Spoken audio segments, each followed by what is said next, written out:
मैं बस एक ऑर्डिनरी कॉलेज स्टूडेंट हूँ, लेकिन यूनिवर्सिटी प्रेसिडेंट और मेरे काउंसलर के लिए मैं सच में एक प्रॉब्लम हूँ, क्योंकि मैं सिर्फ हॉट पॉट खाकर अक्यूट हार्ट अटैक ट्रिगर कर सकता हूँ। इवन चाय पीने से भी समहाउ मुझे पॉइजन हो जाता है। शहर के हर मेजर हॉस्पिटल में मेरे नाम पर एक स्पेशल रूम रिजर्व है। ये सब इसलिए क्योंकि मैं ऑल अफ्लिक्शन सिस्टम से बाउंड हूँ। मुझे लिस्ट में मौजूद हर डिजीज रैंडमली एक्सपीरियंस करनी पड़ती है, और जब भी मैं सर्वाइव करके क्रिटिकल स्टेज क्लियर करता हूँ, मुझे उस डिजीज की परमानेंट इम्यूनिटी मिलती है। साथ ही जिस ऑर्गन पर असर होता है उसे परमानेंट अपग्रेड भी मिलता है। इसी तरह मैं लगातार स्ट्रॉन्गर होता जा रहा हूँ। अभी डॉर्म में मैं और मेरे 3 रूममेट्स हॉट पॉट के लिए सॉस मिक्स कर रहे हैं। हमें ये भी पता नहीं चलता कि कोई हमें सीक्रेटली फिल्म कर रहा है। तभी एक आवाज कमरे में गूंजती है, हॉट पॉट कैसा है? मैं अभी भी अपना सॉस स्टर कर रहा हूँ, ऊपर देखता तक नहीं। क्या तुम्हें नहीं दिख रहा मैं अभी मिक्स कर रहा हूँ? अभी तक एक बाइट भी नहीं लिया। फिर वो कहता है, तो टेस्ट करने के बाद बताना कैसा है। अगर भूख लगी है तो बैठ जाओ और हमारे साथ खाओ। जैसे ही मैं पीछे मुड़ता हूँ,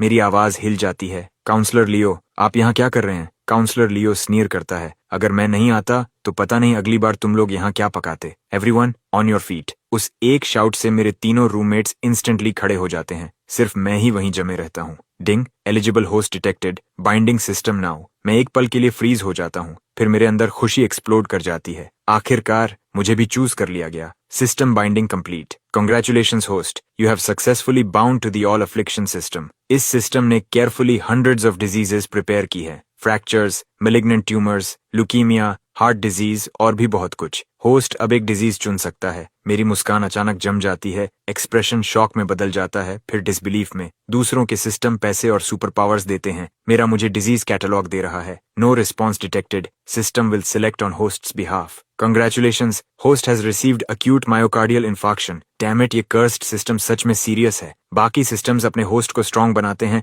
लेकिन मुझे ये गार्बेज मिला है। मैं रियलिटी में वापस आता हूँ और काउंसलर को देखता हूँ। काउंसलर लियो, ये बीफ टैलो ब्रॉथ है, स्पेशली मेरे होम टाउन से लाया हूँ, रिच और फ्रेग्रेंट। आप बैठकर खाइए ना। काउंसलर लियो को यकीन नहीं होता। उसे लगता है शायद उसने गलत सुना। ये स्टूडेंट जानता है कि वो काउंसलर है, फिर भी बिल्कुल नहीं डर रहा, बल्कि उसे इनवाइट कर रहा है। काउंसलर लियो गुस्से से भर जाता है, अभी तक बैठे हो? उठो तुरंत। मैं धीरे से खड़ा होता हूँ, एक हाथ अपने चेस्ट पर रखते हुए। काउंसलर लियो, धीरे बोलिए, मुझे हार्ट कंडीशन है। वो हंसता है, मैंने हर फ्रेशमैन की मेडिकल फाइल देखी है, मुझे सब पता है। मेरे सामने बीमारी का ड्रामा कर रहे हो, मेरे सामने चाल चल रहे हो। वो मेरे पास आता है, नाम क्या है तुम्हारा? माल। फाइन माल, तुम चारों डॉर्म रूल्स वायोलेट कर रहे हो, अनऑथोराइज इलेक्ट्रिकल अप्लायंसेज यूज करके। तुम्हारे 3 रूममेट्स को वार्निंग मिलेगी, और तुम 3000 वर्ड्स का सेल्फ क्रिटिसिज्म आज रात तक लिखोगे, वरना पेरेंट्स को कॉल करूंगा। लाइव स्ट्रीम चैट में कमेंट्स फ्लड हो जाते हैं, ये लड़का फियरलेस है, काउंसलर के सामने भी जीरो डर। मैं फिर बोलता हूँ, काउंसलर लियो प्लीज आवाज धीमी करें, मुझे सच में हार्ट कंडीशन है। मेरे रूममेट्स मुझे एडमिरेशन से देखते हैं। ब्रो, तुम तो फुल एक्टिंग में हो। काउंसलर लियो हंसता है, फिर मेरी चेस्ट पर उंगली से जोर से प्रेस करता है। तुम्हें समझ नहीं आता कब रुकना है। वो सेंटेंस खत्म भी नहीं करता कि अचानक मैं अपनी शर्ट पकड़ लेता हूँ। चेहरा दर्द से ट्विस्ट हो जाता है। एक पल में मेरा चेहरा बिल्कुल सफेद पड़ जाता है और होंठ डार्क पर्पल हो जाते हैं। मुझे महसूस होता है कि मेरे शरीर की सारी वार्मथ खींचकर सीधे मेरे दिल की तरफ जा रही है। अगले ही सेकंड मेरी आंखों के आगे अंधेरा छा जाता है और मैं धड़ाम से फर्श पर गिर जाता हूँ। काउंसलर लियो वहीं खड़ा रह जाता है, पूरी तरह स्टन्ड। लीना और उसका कॉलीग भी शॉक से पीले पड़ जाते हैं, लेकिन लीना सबसे पहले संभलती है। वो तेजी से मेरी तरफ दौड़ती है और कैमरा को मेरे चेहरे के बिल्कुल सामने ले जाकर क्लोजअप लेने लगती है। इससे बाकी सब भी रियलिटी में लौट आते हैं। जल्दी डॉक्टर वेरा को बुलाओ। काउंसलर लियो पैनिक में आ जाता है। वो मेरे पास घुटनों के बल बैठ जाता है, पूरी तरह बेबस। लाइव स्ट्रीम फट पड़ता है। नो वे, उसका एक्टिंग इनसेन है। वो बिल्कुल क्यू पर गिरा है। म्यूजिक में हार्ट अटैक, ये तो सबसे डेडली में से एक है। लगता है हम उसके फ्यूनरल का इंतजार कर रहे हैं। ये कमेंट स्क्रीन पर बैरली गुजरता है कि मेरी हालत और बिगड़ जाती है। मेरी हर ताकत खत्म हो जाती है और मेरा शरीर पूरी तरह ढीला पड़ जाता है। काउंसलर लियो, जो कुछ देर पहले गुस्से में था, अब घुटनों पर है, मुझे पकड़े हुए, आंखों से आंसू बह रहे हैं। माल, होल्ड ऑन प्लीज, मत मरना। मेरे रूममेट्स पूरी तरह चुप हो जाते हैं। काउंसलर लियो, जो कुछ सेकंड पहले अपना रौब दिखा रहा था, अब जमीन पर बैठा है, रो रहा है और मुझसे जिंदा रहने की भीख मांग रहा है। तभी प्रेसिडेंट डोरियन एक ग्रुप ऑफ यूनिवर्सिटी एडमिनिस्ट्रेटर्स के साथ अंदर दौड़ते हुए आता है। वो नीचे मीडिया इंटरव्यू के लिए तैयार खड़े थे। फिर बीच इंटरव्यू में खबर मिली कि ऊपर एक स्टूडेंट को कार्डियक अरेस्ट हुआ है। प्रेसिडेंट डोरियन हांफते हुए पहुंचता है और सबसे पहले मेरी भूत जैसी सफेद शक्ल देखता है। म्यूजिक, उसका दिमाग पूरी तरह ब्लैंक हो जाता है। सीरियसली, इतना बुरा? अभी तो कुछ ही मिनट हुए हैं। वो पहले से इतना पेल कैसे हो गया? क्या आजकल कॉलेज स्टूडेंट्स इतने फ्रेजाइल होते हैं? वो बेचैनी से इधर उधर घूम रहा है, क्योंकि अगर कैंपस में कोई स्टूडेंट मर गया तो मिनिस्ट्री ऑफ एजुकेशन के सामने सबसे पहले वही फंसेगा। सबकी एंग्शियस नजरों के बीच कैंपस डॉक्टर वेरा अपने मेडिकल किट के साथ भागते हुए आती है। एक्सक्यूज मी, रास्ता दीजिए, मैं कैंपस डॉक्टर हूँ। लेकिन जैसे ही वो मेरा चेहरा देखती है, वो विजिबली घबरा जाती है। उसे देखकर वहां मौजूद हर किसी का दिल बैठ जाता है। प्रेसिडेंट डोरियन तुरंत आगे बढ़ता है। डॉक्टर वेरा, हालत कितनी खराब है? डॉक्टर वेरा मेरी आईलिड्स खोलकर ध्यान से देखती है, फिर खड़ी होकर तेज आवाज में बोलती है। उसकी प्यूपल्स पूरी तरह डायलेटेड हैं। और आप पूछ रहे हैं कितना बुरा है? सब लोग क्यों भीड़ लगाए खड़े हैं? उसे सफोकेट करना चाहते हो? पीछे हटो सब। क्या किसी ने एम्बुलेंस को कॉल किया है? फ्रंट गेट खोलो अभी, एम्बुलेंस को अंदर आने दो। अभी उसे फॉर्मेलिटी की कोई परवाह नहीं है। एक स्टूडेंट मर रहा है। यहाँ कंपोज्ड रहने जैसा क्या है? उसके शब्द कमरे में थंडर क्लैप की तरह गिरते हैं और सबके चेहरे बदल जाते हैं। काउंसलर लियो पूरी तरह जड़ हो जाता है। अकेला खड़ा, दिमाग में एक ही बात घूम रही है, ये नहीं हो सकता। उसने बस थोड़ा ऊंचा बोला था। मैल, उसके कारण ऐसा कैसे हो गया? प्रेसिडेंट डोरियन पास खड़ा है, सिर से पैर तक कांप रहा है। वो आज एक चीयरफुल मीडिया इंटरव्यू के लिए आया था, लेकिन अब सब बिखर चुका है। वो हाथ जोड़कर हर भगवान से प्रार्थना करता है, प्लीज मैल मत मरना। हर एडमिनिस्ट्रेटर गहरी चुप्पी में देख रहा है, जबकि डॉक्टर वेरा सीपीआर कर रही है। उसके चेहरे से पसीना बह रहा है, लेकिन 2 मिनट्स बाद वो रुक जाती है। वो मेरी आंखों में फ्लैश लाइट डालती है, फिर मेरी नेक पर पल्स चेक करती है। फिर वो प्रेसिडेंट डोरियन की तरफ देखती है और धीरे से सिर हिला देती है। प्रेसिडेंट डोरियन को लगता है जैसे किसी अदृश्य हाथ ने उसका गला पकड़ लिया हो। कमरे की हवा जम सी जाती है। उसका दिमाग पूरी तरह रुक जाता है। वो रिएक्ट नहीं कर पाता। उसके पास खड़ा काउंसलर लियो भी बिल्कुल वही एक्सप्रेशन लिए हुए है। सब खत्म हो गया। प्रेसिडेंट डोरियन, हमें बाकी स्टूडेंट्स को उनके रूम्स में भेज देना चाहिए। प्रेसिडेंट डोरियन आखिरकार होश में आता है और खाली नजरों से सिर हिलाता है। वाइस प्रेसिडेंट ओवेन गहरी सांस लेता है। उसे दिख रहा है कि प्रेसिडेंट डोरियन पूरी तरह टूट चुका है। वो बाकी काउंसलर्स की तरफ मुड़ता है। स्टूडेंट्स को उनके रूम्स में भेजो। प्रेसिडेंट डोरियन जानता है कि ये बात छिप नहीं सकती। टीवी क्रू अभी भी लाइव स्ट्रीम कर रहा है। ये story, student scared to death by counsellor over dorm hot pot, viral होने वाली है। प्रेसिडेंट डोरियन, एम्बुलेंस आ गई है। प्रेसिडेंट डोरियन सिर हिलाता है। उसके पास कहने को कुछ नहीं है, क्योंकि मेरी हालत में हॉस्पिटल जाना भी बेकार लग रहा है। सीधे मॉर्गे जाना ही बेहतर है। और जैसे ही ये ख्याल उसके दिमाग में आता है, मैं अपनी आंखें खोलता हूँ और एक लंबी गहरी सांस लेता हूँ। सब चौंक जाते हैं। प्रेसिडेंट डोरियन इतना डर जाता है कि उसके पैर जवाब दे देते हैं और वो लगभग जमीन पर गिर जाता है। मैं एक ऑकवर्ड लेकिन पोलाइट मुस्कान देता हूँ। ओह, सब अभी भी यहाँ हैं? आपने खाना खा लिया? प्रेसिडेंट डोरियन भावनाओं से कांप रहा है। अगर दिन का उजाला न होता तो वह पक्का मान लेता कि उसने अभी अभी कोई भूत देख लिया है। उसकी आवाज कांपती है। मैल, तुम जिंदा हो? मैं एक कमजोर सी मुस्कान देता हूँ। मैं मरा नहीं हूँ, लेकिन ये भी नहीं कह सकता कि पूरी तरह वापस आ गया हूँ। मेरा दिल अभी भी बहुत दर्द कर रहा है। मैं बात पूरी भी नहीं कर पाता कि डॉक्टर वेरा आगे बढ़ती है और एक फास्ट एक्टिंग हार्ट रिलीफ पिल मेरी जीभ के नीचे रख देती है। मैल, हिम्मत रखो, डॉक्टर्स रास्ते में हैं। जैसे ही वह बोलती है, म्यूजिक, पैरामेडिक्स कमरे में घुस आते हैं और जल्दी से जांच शुरू करते हैं। फिर एक ही झटके में मुझे स्ट्रेचर पर उठा लेते हैं। प्रेसिडेंट डोरियन बिना सोचे मेरे पीछे चल पड़ता है। एक पैरामेडिक उसे रोकता है। क्या आप फैमिली मेंबर हैं? नहीं, मैं यूनिवर्सिटी प्रेसिडेंट हूँ। पैरामेडिक उसे शक भरी नजर से देखता है। यूनिवर्सिटी प्रेसिडेंट, ये पेरेंट से ज्यादा पैनिक क्यों लग रहा है? पैरामेडिक को ये नहीं पता कि मैं अभी सच में एक बार मर चुका हूँ, इसीलिए यहाँ मौजूद हर एडमिनिस्ट्रेटर टूटने की कगार पर है। अभी मैं उनके लिए चलता फिरता लायबिलिटी हूँ। जाहिर है वे डरे हुए हैं। बाकी लोग तुरंत उसकी बात की पुष्टि करते हैं। हाँ, ये एग्रीकल्चरल यूनिवर्सिटी के प्रेसिडेंट हैं। आप इन्हें ऑनलाइन देख सकते हैं। पैरामेडिक सिर हिलाता है। ठीक है, आप साथ आ सकते हैं, लेकिन अगर सर्जरी की जरूरत पड़ी तो तुरंत फैमिली को नोटिफाई करना होगा। हमें उनकी सिग्नेचर चाहिए होगी। प्रेसिडेंट डोरियन अभी एम्बुलेंस में चढ़ ही रहा होता है कि उसे मेरी धीमी आवाज सुनाई देती है। लीना को भी साथ आने दो। मैंने पहले उसका प्रेस बैज देखा था। सच कहूं तो मेरे सामने कैमरा होना अजीब तरह से सुकून देता है। लीना इतनी अच्छी फुटेज छोड़ने वाली नहीं है। मेरे गिरने के कुछ ही मिनटों में लाइव स्ट्रीम 30,000 व्यूअर्स पार कर चुका है। बिल्कुल, हम इसका हर सेकंड रिकॉर्ड करेंगे। लीना के साथ होने पर मैं स्ट्रेचर पर थोड़ा हिलता हूँ और कैमरा की तरफ एक कमजोर मुस्कान देता हूँ। सब लोग हैरानी से देखते रह जाते हैं। कमाल है, मौत के दरवाजे पर खड़े होकर भी कैमरा के लिए पोज कर रहा है। उस कैमरा को देखकर मुझे सच में सुकून मिलता है। जल्द ही एम्बुलेंस कैंपस से निकलती है। उसके पीछे 1 दर्जन से ज्यादा काली सेडान्स का कन्वॉय चलता है। चौराहे पर खड़ा ट्रैफिक ऑफिसर ये नजारा देखकर तुरंत अपनी मोटरसाइकिल पर बैठता है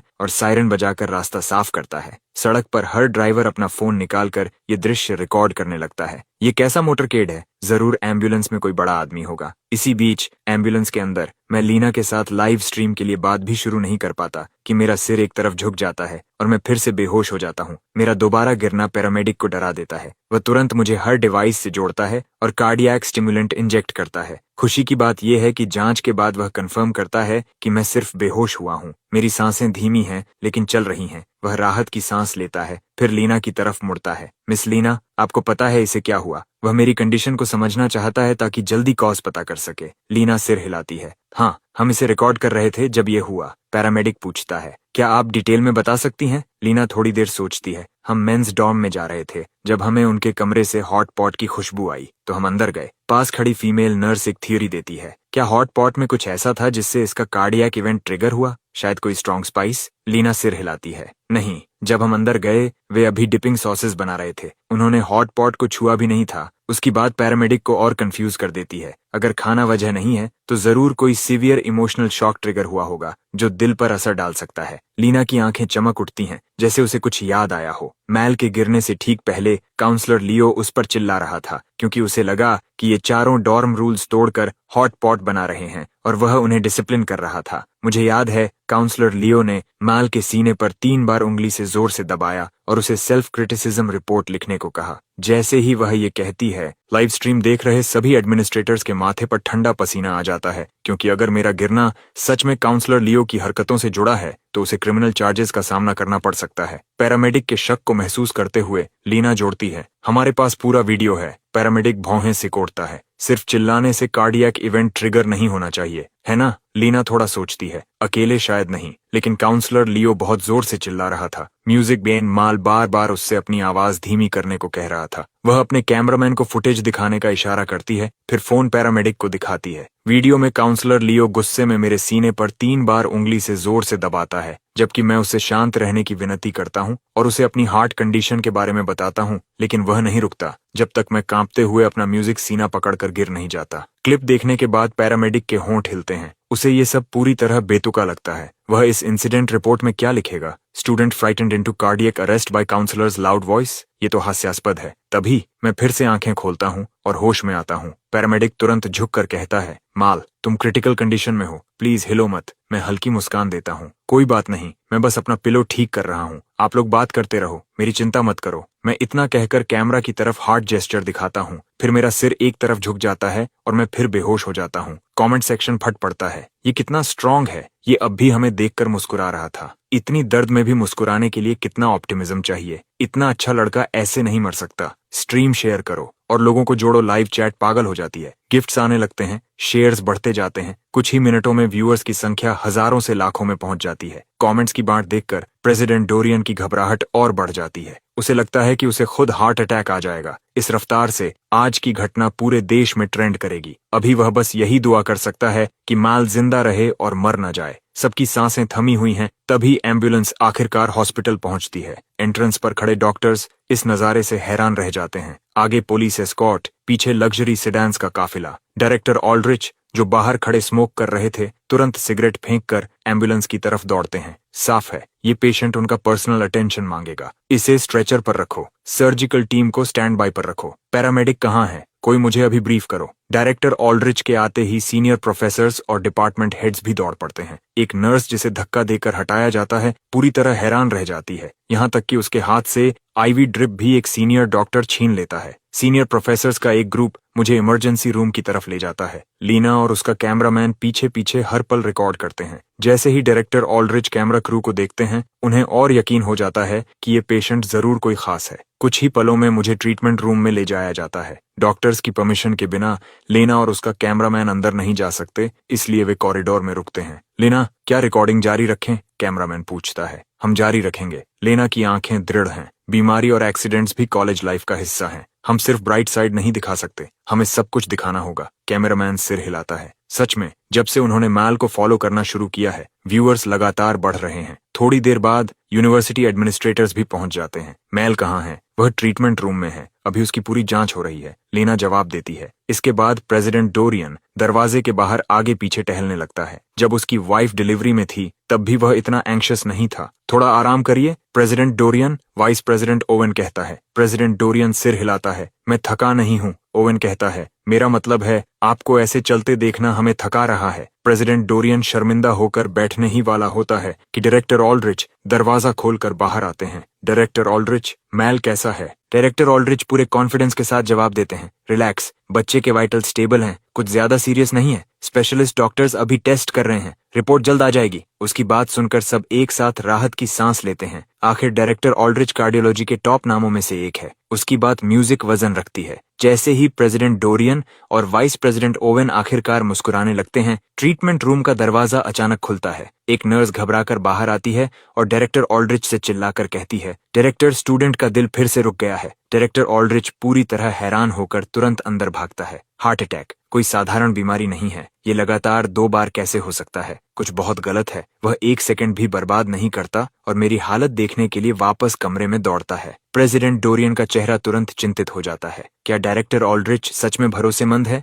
उसने अभी तो कहा था सब ठीक है। प्रेसिडेंट डोरियन, अब हम क्या करें? काउंसलर लियो शांत नहीं बैठ पा रहा, वह भी उतना ही घबराया हुआ है। प्रेसिडेंट डोरियन उसके कंधे पर हाथ रखता है। भगवान अच्छे लोगों का साथ देते हैं काउंसलर लियो, खुद को ज्यादा दोष मत दो। काउंसलर लियो अपना चेहरा हाथों में छिपा लेता है। उसकी आंखों से आंसू बह रहे हैं। ये सब मेरी गलती है, मुझे आवाज ऊंची नहीं करनी चाहिए थी। आधे घंटे बाद डायरेक्टर ऑल्ड्रिच इमरजेंसी रूम से बाहर आता है, साफ तौर पर थका हुआ। सब तुरंत उसे घेर लेते हैं। डायरेक्टर ऑल्ड्रिच, मैल कैसा है? डायरेक्टर ऑल्ड्रिच बोलने से पहले कुछ देर रुकता है। मैल की तीनों आर्टरीज में ब्लॉकेज है, लेकिन एक साथ नहीं। ये इंटरमिटेंट है, इरेगुलर है, कोई पैटर्न नहीं है। वह जल्दी से जोड़ता है। मुझे पता है ये मेडिकल टेक्स्ट बुक्स के खिलाफ है, म्यूजिक से, लेकिन यही सच्चाई है। और सच कहूं तो मैं खुद भी असमंजस में हूँ। ये सुनकर सब समझ जाते हैं कि वह इतना थका हुआ क्यों दिख रहा है, क्योंकि एक आर्टरी का ब्लॉक होना ही किसी सामान्य इंसान को क्रिटिकल बना देता है। लेकिन मैल की तीनों आर्टरीज बारी बारी से ब्लॉक हो रही हैं, जैसे कोई खेल चल रहा हो। तो डायरेक्टर ऑल्ड्रिच, क्या हॉस्पिटल के पास मैल के लिए कोई ट्रीटमेंट प्लान है?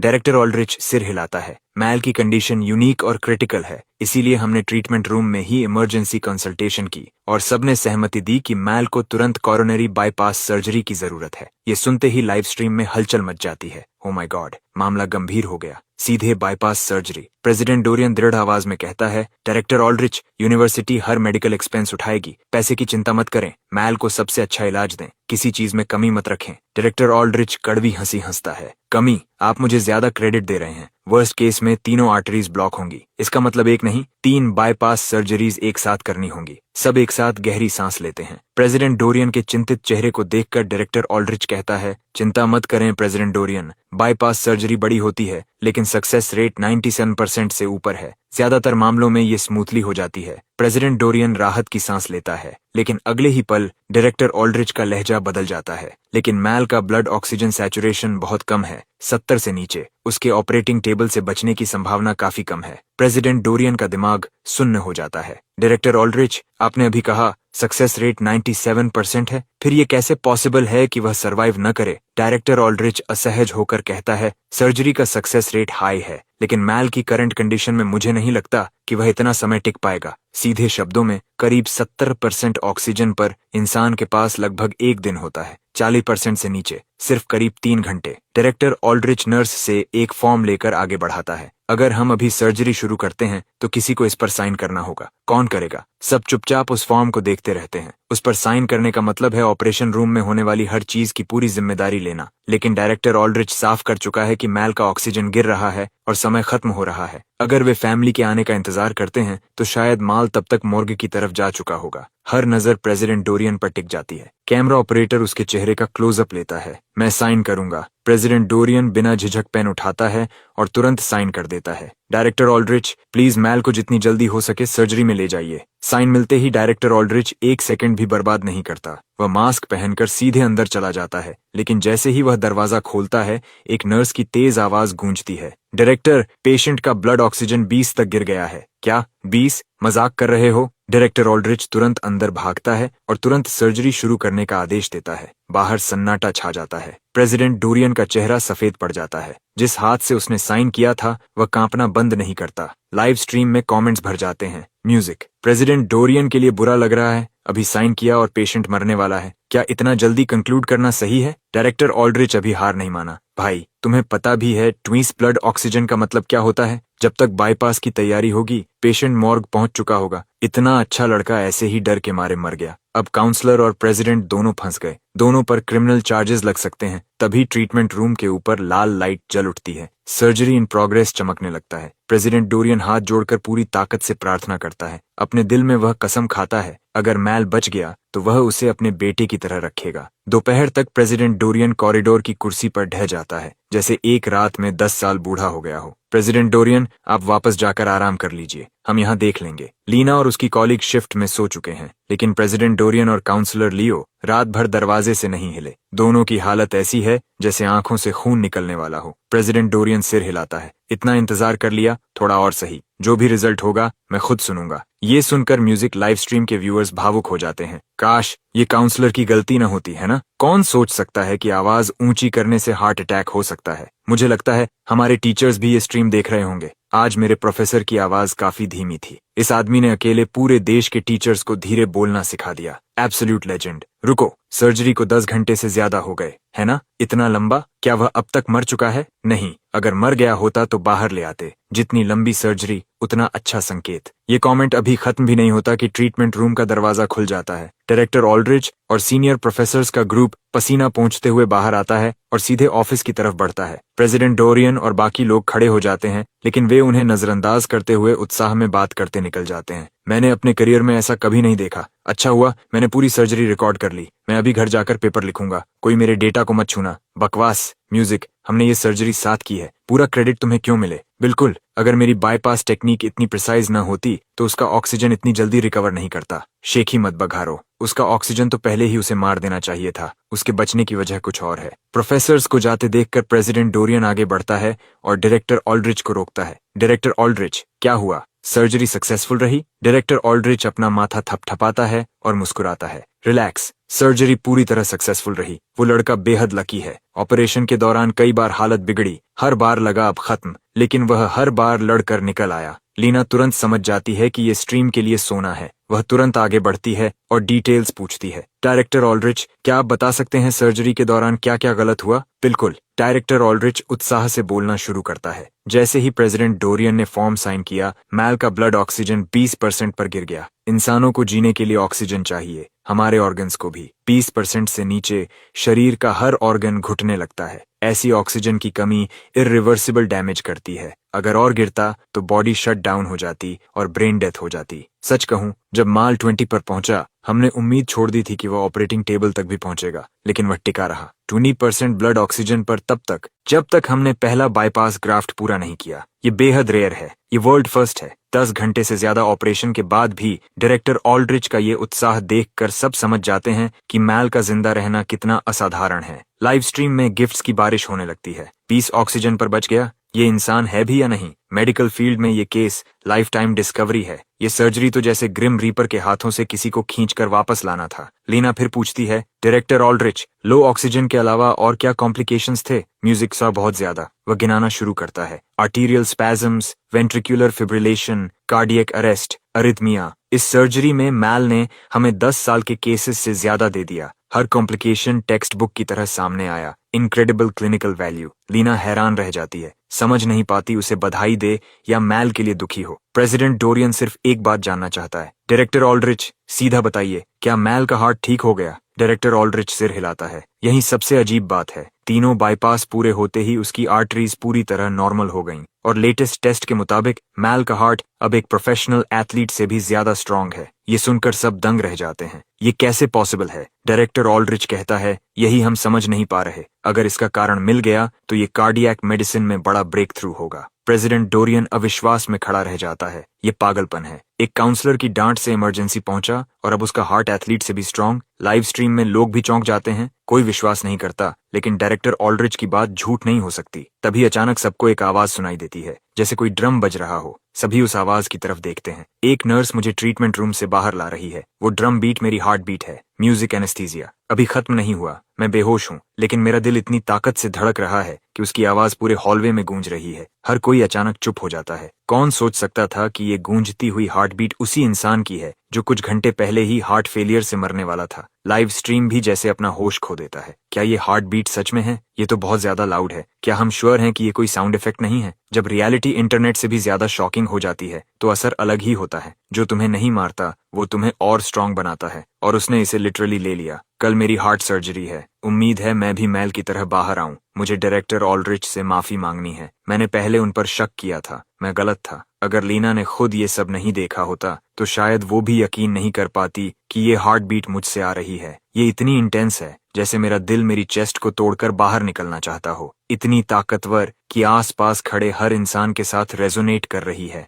डायरेक्टर ऑल्ड्रिच, क्या सब सच में ठीक है? प्रेसिडेंट डोरियन अभी भी चिंतित होकर पूछते हैं। पहले उन्हें डर था कि मेरा दिल रुक जाएगा, अब उन्हें डर है कि कहीं ये कंट्रोल से बाहर ना हो जाए। आखिरकार उसी ने वो फॉर्म साइन किया था। अगर मेरे साथ कुछ भी गलत होता है तो जिम्मेदारी उसी पर आएगी। डायरेक्टर ऑल्ड्रिच अपने टेम्पल्स रगड़ते हैं। अब थकान साफ दिख रही है। मैं जानता हूँ आप सब किस बात को लेकर वरीड हैं, लेकिन मुझ पर भरोसा करें। हमने हर पॉसिबल चेक किया है। मैल अभी पूरी तरह हेल्थी है। अब आप सब घर जाइए और सो जाइए। अगर मैं जल्दी रेस्ट नहीं करता तो अगला कार्डियक केस मैं ही बन जाऊंगा। डायरेक्टर ऑल्ड्रिच नर्स को इशारा करते हैं कि मुझे वापस मेरे रूम में ले जाए। उधर सिटी टेलीविजन स्टेशन के हेडक्वार्टर्स में मेन कॉन्फ्रेंस रूम के अंदर डायरेक्टर वैंस अपने प्रोड्यूसर्स की back to back program report सुन रहा है। वो हर शो का वीकली परफॉर्मेंस डेटा पलटता है। हर पेज के साथ उसका चेहरा और गहरा होता जाता है। Hold on. डायरेक्टर वैंस अचानक प्रोड्यूसर को बीच में ही रोक देता है। वो सवाल को हथौड़े की तरह गिराता है। तुम्हारे शो की एवरेज लाइव व्यूअरशिप क्या है? प्रोड्यूसर हल्का सा सिमट जाता है। 500।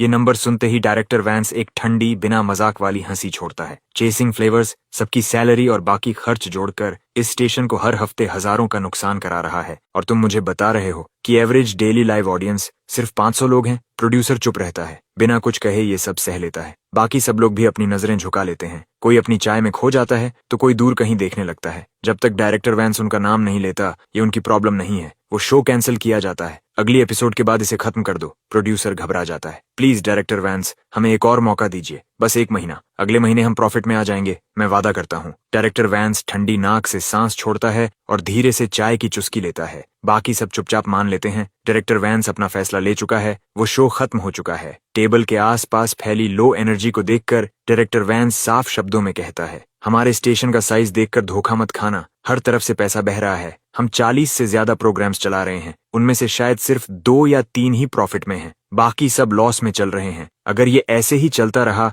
तो हम सब की जॉब चली जाएगी और ये स्टेशन बंद हो जाएगा। कोई भी आर्ग्यू नहीं करता। सब समझते हैं अगर स्टेशन डूबा तो सब उसके साथ डूबेंगे। लेकिन सच्चाई ये है कि उनके प्रोग्राम्स शॉर्ट फॉर्म वीडियो से compete ही नहीं कर पा रहे। इसमें कोई क्या कर सकता है? जैसे ही डायरेक्टर वैंस इन सब बातों से हेडेक लेने लगता है, उसकी नजर सामने पड़े एक डॉक्यूमेंट पर जाती है। कैंपस क्रॉनिकल्स की production team 2 dedicated camera operators और 2 कंपनी व्हीकल्स रिक्वेस्ट कर रही है। डायरेक्टर वैंस भौहें चढ़ा लेता है। उसे पता है कि कैंपस क्रॉनिकल्स को डिसेंट फीडबैक मिलता है, लेकिन फिर भी वो लॉस में है। और वैसे भी ये सिर्फ कैंपस लाइफ पर बना एक शो है। आखिर इन्हें 2 एक्स्ट्रा कैमरा ऑपरेटर्स की जरूरत क्यों है? वो रिक्वेस्ट रिजेक्ट करने ही वाला होता है। तभी उसकी नजर पिछले 2 दिनों के कैंपस क्रॉनिकल्स के लाइव व्यूअरशिप डेटा पर पड़ती है। वो तेज सांस खींचता है। उसकी आवाज ऊंची हो जाती है। Peak viewership 210,000, average live audience 140,000, stream revenue 23,000। ये नंबर्स बाकी सभी शोज के मुकाबले एक चमकते हुए सिग्नल की तरह दिखते हैं, और ये सिर्फ 2 दिनों का डेटा है। पूरा 1 हफ्ता कैसा दिखेगा? आखिर हो क्या रहा है? इस शो के नंबर्स एक रात में कैसे एक्सप्लोड हो गए? डायरेक्टर वैंस तुरंत अपना फोन उठाता है। वो शो के एडिटेड क्लिप्स खोलता है। ज्यादा समय नहीं लगता और तस्वीर साफ हो जाती है। इस शो के वायरल होने की वजह सिर्फ एक इंसान है, एक कॉलेज स्टूडेंट जिसका नाम मैल है। डायरेक्टर वैंस लीना का रिक्वेस्ट फॉर्म पढ़ता है। लीना का मानना है कि मैल एक्सेप्शनल लाइव कंटेंट है और वो चाहती है कि एक डेडिकेटेड क्रू उसे फॉलो करे और उसकी डेली लाइफ डॉक्यूमेंट करे। डायरेक्टर वैंस भौहें सिकोड़ता है, थोड़ा हिचकिचाता है। आखिरकार मैल की फेम अचानक और एक्सीडेंटल है। म्यूजिक डॉर्म में हॉट पॉट खाते समय अचानक हार्ट अटैक आ जाना एक शानदार स्टोरी है, लेकिन बीमारी एक वन टाइम इवेंट होती है। सिर्फ इसी आधार पर किसी को लॉन्ग टर्म फॉलो करना इन्वेस्टमेंट के लायक नहीं लगता। वो नंबर्स को एक बार फिर देखता है, फिर दांत भींचकर म्यूजिक रिक्वेस्ट फॉर्म पर साइन कर देता है। एक गैम्बल ले लेते हैं, क्या पता ये काम कर जाए। उधर एक प्राइवेट हॉस्पिटल रूम में मैं बेड पर बैठा हूँ और नर्स मुझे हाथ से खाना खिला रही है। मैंने कई बार इंसिस्ट किया है कि अब मैं बिल्कुल ठीक हूँ, लेकिन प्रेसिडेंट डोरियन और डायरेक्टर ऑल्ड्रिच की सख्त इंसिस्टेंस के कारण मैं पूरी तरह hands free, mouth open lifestyle जी रहा हूँ। मैल, क्या तुम्हें सच में कुछ भी अनयूजुअल फील नहीं हो रहा? लीना मेरे बिल्कुल पास बैठी है, हाथ में माइक्रोफोन लिए, पूरी तरह प्रोफेशनल अंदाज में। आज सुबह डायरेक्टर वैंस ने रिक्वेस्ट अप्रूव कर दी। म्यूजिक, अब से 3 कैमरा ऑपरेटर्स मुझे फुल टाइम फॉलो करेंगे और लाइव स्ट्रीम 24 घंटे चलेगी। ये सब पर्सनली मैंने अग्री किया है, जिसमें लाइव स्ट्रीम गिफ्ट रेवेन्यू और बाकी डिटेल्स की नेगोशिएशन भी शामिल है। पूछने के लिए धन्यवाद मिस लीना। मैं सच में अब बहुत बेहतर महसूस कर रहा हूँ। मेरा दिल अब दर्द नहीं कर रहा और मैं खुद को हवा जैसा हल्का महसूस कर रहा हूँ। जैसे ही मैं जागा, मुझे महसूस हो गया था मेरा दिल अब अलग है, ये पहले से ज्यादा स्ट्रांग है। आखिरकार दिल शरीर का सेंट्रल इंजन है, जो रेस कार के इंजन की तरह हर जगह ब्लड पंप करता है। और अभी मेरा दिल शायद इस दुनिया का सबसे मजबूत दिल है। मैं कैसे अच्छा फील ना करूं, लेकिन इससे पहले कि मैं इसे ज्यादा एंजॉय कर पाऊं, सिस्टम की आवाज फिर से मेरे दिमाग में गूंजती है। डिंग,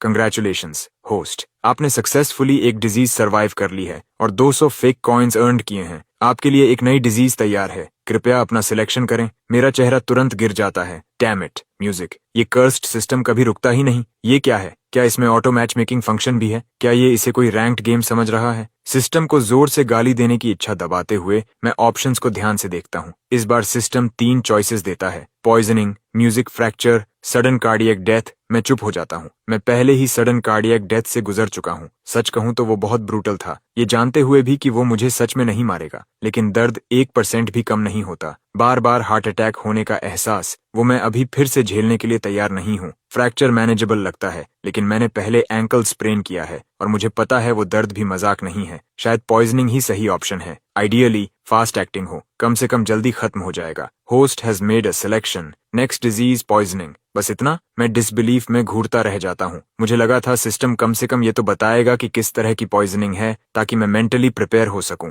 और ये नोटिफिकेशन कहलाता है, मैल, क्या तुम ठीक हो? मेरा एक्सप्रेशन देखकर लीना को लगता है कि मेरा दिल फिर से प्रॉब्लम कर रहा है। मैं जबरदस्ती हल्की सी मुस्कान देता हूँ और सिर हिला देता हूँ। मैं ठीक हूँ, बस कुछ थोड़ा अनप्लेजेंट सोच लिया था। मेरे शब्द पूरे भी नहीं होते कि डोर खुलता है और प्रेसिडेंट डोरियन कुछ स्कूल एडमिनिस्ट्रेटर्स के साथ अंदर आते हैं। मैल, तुम कैसा महसूस कर रहे हो? मैं तुरंत सीधा बैठ जाता हूँ, मुस्कुराते हुए। थैंक यू फॉर कमिंग, मैं अब बहुत बेहतर हूँ। वैसे प्रेसिडेंट डोरियन, मैंने सुना कि स्कूल ने मेरी सर्जरी का खर्च उठाया। मुझे सच में मैं बात पूरी कर पाता उससे पहले ही प्रेसिडेंट डोरियन हाथ उठाकर रोक देते हैं। मैल, ये इसलिए हुआ क्योंकि स्कूल अपनी ड्यूटी में फेल हुआ। ये हमारी जिम्मेदारी है। हर एक मेडिकल एक्सपेंस यूनिवर्सिटी पूरी तरह कवर करेगी। तुम्हें एक भी पैसा चिंता करने की जरूरत नहीं है। और ये, कृपया इसे एक्सेप्ट करो, ये हम सब की तरफ से एक छोटा सा जेस्चर है। कैमरे के ठीक सामने प्रेसिडेंट डोरियन सीधे मेरे हाथों में 50,000 युएन कैश रख देते हैं। मैं पूरी तरह स्टन्ड रह जाता हूँ। प्रेसिडेंट डोरियन, ये बहुत ज्यादा जेनरस है। मैं मना भी नहीं कर पाता कि उससे पहले ही प्रेसिडेंट डोरियन सख्ती से बोलते हैं,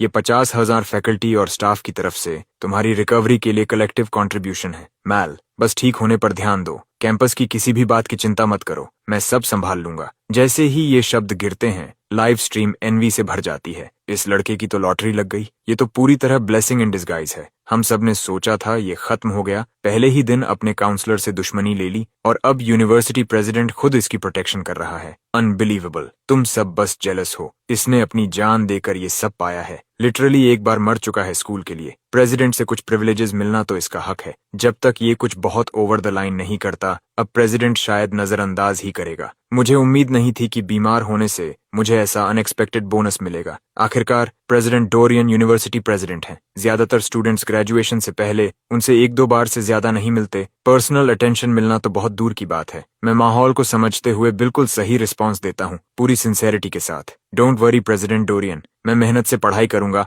और सबकी एक्सपेक्टेशंस पर खरा उतरूंगा। म्यूजिक, मैं ऐसा इंसान बनूंगा जो इस स्कूल और इस सोसाइटी के लायक हो। कमरे का पूरा टोन बदल जाता है। लीना एक तरफ खड़ी है, पूरी तरह कंफ्यूज्ड। ये तो एक कैजुअल कैंपस लाइव स्ट्रीम होना चाहिए था, लेकिन अब हैंडशेक और इमोशनल स्पीच के बाद ये स्टूडेंट डॉक्यूमेंट्री कम और किसी गवर्नमेंट ऑफिशियल की विजिट ज्यादा लग रहा है। स्कूल लीडरशिप के साथ फॉर्मल बातें खत्म होते ही काउंसलर लियो आखिरकार म्यूजिक सामने आता है। वो मेरे बेड के पास आता है और रोने लगता है। आई एम सो सॉरी मैल, ये सब मेरी गलती है। मुझे तुम पर आवाज नहीं उठानी चाहिए थी। मैं वादा करता हूँ अब से मैं हमेशा धीरे बोलूंगा। मैं फिर कभी वही गलती नहीं करूंगा। हॉस्पिटल बेड पर बैठा मैं पूरी तरह कंफ्यूज्ड हूँ। क्या वो मच्छर था? लीना भी उतनी ही हैरान है। क्या काउंसलर लियो ने अभी कुछ कहा? प्रेसिडेंट डोरियन हल्का सा गला साफ करते हैं। काउंसलर लियो, आप थोड़ा जोर से बोल सकते हैं। कोई बात नहीं। काउंसलर लियो सिर हिलाता है और उसके होंठ फिर से हिलते हैं, लेकिन एक बार फिर कोई भी एक शब्द भी नहीं सुन पाता। लाइव स्ट्रीम हंसी से फट पड़ता है। ये तो जिंदगी भर के लिए ट्रॉमेटाइज्ड हो गया। ऑलमोस्ट जेल जाने वाला था इस वजह से। कोई भी डर जाएगा। मुझे तो सच में लगा मेरे हेडफोन्स खराब हो गए। काउंसलर लियो तो अलग ही लेवल पर है। अब ये लड़का कैंपस में प्रैक्टिकली कुछ भी कर सकता है। प्रेसिडेंट इसका सपोर्ट कर रहा है और काउंसलर इसे एक वॉकिंग लायबिलिटी की तरह ट्रीट करेगा जिसे उसे जिंदा रखना है। मैं काउंसलर लियो की एक भी बात नहीं सुन पाया, लेकिन ओवरऑल बात समझना मुश्किल नहीं है। मैं उसकी इज्जत बचाने के लिए खुद आगे बढ़कर उसका हाथ पकड़ता हूँ और कहता हूँ कि इसमें मेरी भी कुछ गलती है। वो बस अपना काम कर रहा था और मैं समझता हूँ। फिर मैं धीरे से एक बात जोड़ देता हूँ। By the way counsellor Leo, hot pot पूरी तरह मेरी आइडिया थी। मेरे रूममेट्स का इसमें कोई लेना देना नहीं था। उन डिसिप्लिनरी नोटिसेस के बारे में मैं बात पूरी करता उससे पहले ही प्रेसिडेंट डोरियन बीच में बोल पड़ते हैं। कॉलेज स्टूडेंट्स का अच्छा खाना चाहना पूरी तरह अंडरस्टैंडेबल है, म्यूजिक, बल्कि बाहर पैसे खर्च करने के बजाय डॉर्म में खुद खाना बनाना आपकी फ्रुगैलिटी और मेहनती नेचर को दिखाता है। खुद हॉट पॉट बनाना रेस्टोरेंट में पैसे देने से बेहतर है। ये एक वर्च्यू है। मैं सच में इसकी तारीफ करता हूँ। इसलिए मैंने फैसला किया है कि यूनिवर्सिटी कैंटीन में एक नया हॉट पॉट स्टेशन जोड़ा जाएगा। जब भी तुम्हें हॉट पॉट खाना हो कैंटीन जाओ। डॉर्म्स में अब कोई हाई वोल्टेज अप्लायंसेस नहीं होंगे और डिसिप्लिनरी नोटिसेस की बात करें तो उन्हें कैंसल्ड माना जाए, लेकिन दोबारा ऐसा मत होने देना। मैं प्रेसिडेंट डोरियन को दिल से थम्स अप देता हूँ। कोई हैरानी नहीं कि ये आदमी यूनिवर्सिटी प्रेसिडेंट है। इसने डॉर्म में हाई वोल्टेज अप्लायंसेस के रूल को भी कायम रखा और इतनी डिग्निटी के साथ डिसिप्लिनरी नोटिसेस को पूरी तरह खत्म भी कर दिया। मास्टरफुल, बिल्कुल मास्टरफुल। मैल, आराम करो, हम अब कैंपस वापस जा रहे हैं। ओह, और चलो कॉन्टैक्ट्स एक्सचेंज करते हैं। आगे तुम्हें जो भी चाहिए हो सीधे मुझे मैसेज करना। प्रेसिडेंट डोरियन का ये कदम पूरे लाइव स्ट्रीम को शॉक में डाल देता है। नो वे, म्यूजिक, ये तो और भी अनरियल होता जा रहा है। प्रेसिडेंट खुद एक स्टूडेंट के साथ कॉन्टैक्ट्स एक्सचेंज कर रहा है। Are you serious? प्रेसिडेंट और ये किड साथ में लाइफ और डेथ से गुजर चुके हैं। कॉन्टैक्ट्स एक्सचेंज करना तो सबसे छोटी बात है। कॉन्टैक्ट्स एक्सचेंज होते ही प्रेसिडेंट डोरियन स्कूल एडमिनिस्ट्रेटर्स को साथ लेकर बाहर निकल जाते हैं। मैं अभी सांस भी नहीं ले पाता कि डायरेक्टर ऑल्ड्रिच उसी ग्रुप के सीनियर प्रोफेसर्स के साथ वापस अंदर आ जाता है। वो चमकते हुए चेहरे के साथ मुझे ऐसे देख रहा है जैसे कोई रेयर ट्रेजर देख रहा हो। माल, हम तुम्हें चेक करने आए हैं। कैसा फील कर रहे हो? मेरे जवाब देने से पहले ही प्रोफेसर्स अपने स्टेथोस्कोप्स निकाल लेते हैं और काम पर लग जाते हैं। मुझे समझ नहीं आता हंसूं या रोऊं। Are you serious? इतनी पोलाइटनेस के साथ? जरा इस हार्ट बीट को सुनो, कितनी पावरफुल है। म्यूजिक, और इस वूंड को देखो, ये कितनी तेजी से हील हो रहा है। एक सीनियर प्रोफेसर तो मेरा रिस्ट पकड़कर पल्स चेक करने लगता है। इतने साल ट्रेडिशनल मेडिसिन पढ़ने के बाद मैंने कभी इतनी स्ट्रांग पल्स फील नहीं की। मैं बेबस होकर एक लंबी साई छोड़ता हूँ। एक और कंट्रोल खो चुका है। बाकी प्रोफेसर्स भी एक साथ मुझ पर टूट पड़ते हैं। मैं डेस्परेटली आवाज लगाता हूँ, डायरेक्टर ऑल्ड्रिच, क्या आप बस वहीं खड़े रहेंगे? मैं यहाँ ओवरवेल्म्ड हो रहा हूँ। ये सुनकर डायरेक्टर ऑल्ड्रिच आखिरकार मुस्कुराते हुए आगे आता है और प्रोफेसर्स को बाहर करने लगता है। ठीक है, ठीक है, मैल अभी रिकवर कर रहा है। उसे ऐसे घेरना बंद करो, बेचारा डर जाएगा। मेरी हार्ट बीट फील करने का मौका चूक जाने पर एक फीमेल प्रोफेसर अपने मोटे फ्रेम वाले चश्मे को डिसअपॉइंटमेंट के साथ ऊपर करती है। सब बाहर जाओ, मुझे मैल से अकेले में बात करनी है। प्रोफेसर्स धीरे धीरे बाहर निकलते हैं, हर कुछ कदम पर पीछे मुड़कर देखते हुए। डायरेक्टर ऑल्ड्रिच, जो भी कहना है सीधे कहिए, मैं संभाल लूंगा। मेरी सीरियस एक्सप्रेशन देखकर डायरेक्टर ऑल्ड्रिच हंस पड़ता है। रिलैक्स, मैं तुम्हें क्रिटिकल कंडीशन नोटिस देने नहीं आया हूँ। मैं यहाँ इसलिए हूँ क्योंकि तुम्हारा बॉडी किसी और जैसा नहीं है। म्यूजिक, क्या तुमने नोटिस किया? मेरा दिल अचानक डूब जाता है। ओह नो, इन्हें पता चल गया। ये मुझे काट कर स्टडी तो नहीं करेंगे। लेकिन डायरेक्टर ऑल्ड्रिच का एक्सप्रेशन पूरी तरह सीरियस है। मैंने अपने पूरे करियर में तुम्हारे जैसा पेशेंट नहीं देखा। हर रीडिंग खराब है। तुम हमेशा डेथ के एज पर रहते हो, फिर भी मरने से इनकार कर देते हो। इसके अलावा तुम्हारे बॉडी की सेल्फ हीलिंग एबिलिटी एक्स्ट्रॉर्डिनरी है। तुम्हारे वुंड्स इतनी तेजी से बंद होते हैं जितना मैंने कभी नहीं देखा। अब तक तुम्हारे साथ जो कुछ भी हुआ है वो मेडिकल मिरेकल्स की एक सीरीज जैसा है। हमारे जैसे डॉक्टर्स के लिए तुम्हारे जैसा पेशेंट एक हिडन ट्रेजर है जिसे स्टडी करना बेहद जरूरी है। मैं बाहर से स्माइल बनाए रखता हूँ, लेकिन अंदर से घबरा रहा हूँ, जैसे वो मेरे थॉट्स पढ़ रहा हो। डायरेक्टर ऑल्ड्रिच मुझे रियश्योर करता है, मैल, नर्वस होने की जरूरत नहीं है। ये एक लेजिटिमेट हॉस्पिटल है और मैं एक लेजिटिमेट डॉक्टर हूँ। मैं कभी तुम्हारी लाइफ को रिस्क में नहीं डालूंगा। मैं आज यहाँ तुम्हारे और हॉस्पिटल के बीच एक अग्रीमेंट प्रपोज करने आया हूँ। पहले इसे देख लो। वो अपने बैग से एक डॉक्यूमेंट निकाल कर मुझे देता है। मैं कुछ पेजेस पलटता हूँ, जेन्युइनली सरप्राइज्ड होकर। मुझे बस रेगुलर चेकअप्स के लिए आना होगा और मुझे रिसर्च बोनसेस मिलेंगे। बिल्कुल, डायरेक्टर ऑल्ड्रिच मुस्कुराते हुए सिर हिलाता है। और आगे से हमारे हॉस्पिटल में किसी भी मेडिकल ट्रीटमेंट पर तुम्हें 80% डिस्काउंट मिलेगा, जिसमें वो हिस्सा भी शामिल है जो इंश्योरेंस कवर नहीं करता। ये अग्रीमेंट मेरे लिए सब कुछ है, क्योंकि ये बेकार सिस्टम मुझे सिर्फ डिजीज और सफरिंग देता है, कभी पैसा नहीं। इस बार हार्ट सर्जरी का खर्च स्कूल ने उठाया, लेकिन अगली इलनेस का क्या? यही सबसे बड़ा डर है। सिर्फ ट्रीटमेंट अफोर्ड न कर पाने की वजह से मर जाने का ख्याल सच में एक ट्रैजिक जोक होगा। तो इस एग्रीमेंट में लिखा ये 80% डिस्काउंट मेरे लिए एक लाइफ लाइन से कम नहीं है। डायरेक्टर ऑल्ड्रिच, आप सच में मुझे काट कर स्टडी नहीं करेंगे, राइट? डायरेक्टर ऑल्ड्रिच जोर से हंस पड़ता है। ओह, मैं करना चाहूंगा, लेकिन लॉ इसकी इजाजत नहीं देता। कॉन्फिडेंस के साथ साइन करो। तुम्हारे साथ 27 कैमरा क्रू है। क्या तुम्हें सच में लगता है कि मैं कुछ ट्राई करूंगा? मैं सिर हिलाता हूँ और अग्रीमेंट पर अपना नाम साइन कर देता हूँ। 2 कॉपीज, एक मेरे लिए, एक उनके लिए। जाने से पहले डायरेक्टर ऑल्ड्रिच अपना फोन निकालते हैं। Let's exchange contacts. अगली बार तुम्हें आना हो, पहले मैसेज कर देना, मैं सब संभाल लूंगा। जैसे ही वो ये कहते हैं, लाइव स्ट्रीम पागल हो जाता है। हे भगवान, ये तो सिटी हॉस्पिटल का डायरेक्टर है, वो आदमी जो लोगों को सीधे ग्रिम रीपर के हाथों से खींच लाता है। ये लड़का सच में लाइफ में ऊपर जा रहा है। एक बीमारी म्यूजिक और इसके पास यूनिवर्सिटी प्रेसिडेंट और हॉस्पिटल डायरेक्टर दोनों खड़े हैं। क्या कोई भी ये कर सकता है? तुमने डायरेक्टर ऑल्ड्रिच की बात नहीं सुनी? ये सब माल की अनयूजुअल कॉन्स्टिट्यूशन की वजह से हो रहा है। स्पेशल, ठीक है, स्पेशली फ्रैजाइल। फ्रैजाइल को छोड़ो, बस मान लो वो स्पेशल है। फ्रैजाइल लेकिन मरता नहीं। मैं इसका नाम क्रंच शार्क रखता हूँ। मैं खुद लाइव स्ट्रीम कमेंट्स स्क्रॉल कर रहा हूँ और जैसे ही मैं क्रंच शार्क नाम देखता हूँ, मैं जोर से हंस पड़ता हूँ और तुरंत अपना यूजर नेम क्रंच शार्क कर देता हूँ। 1 हफ्ते बाद मैं हॉस्पिटल से डिस्चार्ज होकर वापस क्लासेस, पढ़ाई और नॉर्मल स्टूडेंट की तरह जीने लगता हूँ। 1 हफ्ते के अंदर मैं किसी भी दूसरे स्टूडेंट जैसा ही लगने लगता हूँ, जैसे हार्ट अटैक किसी और को हुआ था। लीना और उसकी टीम 1 हफ्ते से मेरा पीछा कर रही है, लेकिन व्यूअरशिप बढ़ नहीं रही, बल्कि गिर रही है। पूरी टीम बेचैन हो रही है। अगर नंबर्स गिरते रहे तो इसका मतलब है कि मेरा स्पॉटलाइट खत्म हो गया है और उन्हें मुझे छोड़कर कुछ और ढूंढना पड़ेगा। लीना, क्या हम फिल्मिंग जारी रखें? कैमरामैन जॉन पूछता है शिफ्ट खत्म करने से पहले। लीना मुझे कैंपस में आगे चलते हुए देखती है और दांत भींचती है। हम फिल्मिंग जारी रखेंगे जब तक स्टेशन हमें रोकने को नहीं कहता, हम नहीं रुकेंगे। उसकी जर्नलिस्ट इंस्टिंक्ट्स कहती हैं कि मेरे साथ बने रहना फायदेमंद होगा, और जैसे ही वो ये सोचती है, मैं अचानक नीचे झुकता हूँ और बुशेस में ऐसे घुस जाता हूँ जैसे कुछ कर रहा हूँ। लीना फ्रीज हो जाती है, पूरी तरह कंफ्यूज्ड। जॉन तुरंत मेरे पीछे भागता है और कैमरा में सब कैद करता है। मैं बेयर हैंड से जमीन खोद रहा हूँ, एक्साइटमेंट से भरा हुआ। मैल, तुम क्या खोद रहे हो? मैं मुस्कुराता हूँ। कुछ अच्छा, जब निकालूंगा तब देख लेना। साफ दिख रहा है कि मैं बहुत खुश हूँ। मैं खोदते हुए बड़बड़ाता रहता हूँ। एग्रीकल्चरल यूनिवर्सिटी है, इसलिए कोई हैरानी नहीं। मैंने सोचा भी नहीं था कि बुशेस में इतना वैल्यूएबल कुछ मिल जाएगा। अच्छा हुआ मेरी नजर तेज है, मैं इसे लगभग छोड़ ही देता। क्या फाइंड है, और इसी के साथ मैं उसे जमीन से निकाल लेता हूँ। इससे पहले कि कोई क्लोजअप शॉट ले सके, मैं पहले से तैयार ब्लैक प्लास्टिक बैग निकालता हूँ, उसे अंदर डालता हूँ और कसकर लपेट देता हूँ। फिर मैं सीधा डॉर्म की तरफ दौड़ जाता हूँ। ये देखकर लाइव स्ट्रीम व्यूअर्स म्यूजिक हैरान रह जाते हैं। ये इतना प्रैक्टिस्ड क्यों लग रहा है? साफ दिख रहा है ये पहली बार नहीं है। उसकी मूव्स कितनी स्मूथ थीं, एक ही मोशन में सब खत्म। कैमरा क्रू, पीछे मत रहो, मुझे जानना है उसने क्या निकाला। व्यूअर काउंट बढ़ता देख लीना और जॉन में फिर से एनर्जी आ जाती है और वो मेरे पीछे दौड़ पड़ते हैं। डॉर्म में पहुंचकर मैं तुरंत दरवाजा बंद कर देता हूँ। रेक्स अपने बेड पर लेटा फोन चला रहा होता है। वो ऊपर देखता है। क्या हुआ मैल? मैं अभी भी दौड़ से सांस संभाल रहा हूँ। ब्लैक प्लास्टिक म्यूजिक बैग निकालता हूँ और लेयर बाय लेयर खोलता हूँ। ये देख कैंपस में क्या मिला? रेक्स उसे देखता है और सिर खुजलाता है। ये क्या है? मैं आंखें घुमाता हूँ। गिनसेंग, शायद वाइल्ड गिनसेंग। कैंपस में गिनसेंग उगता है।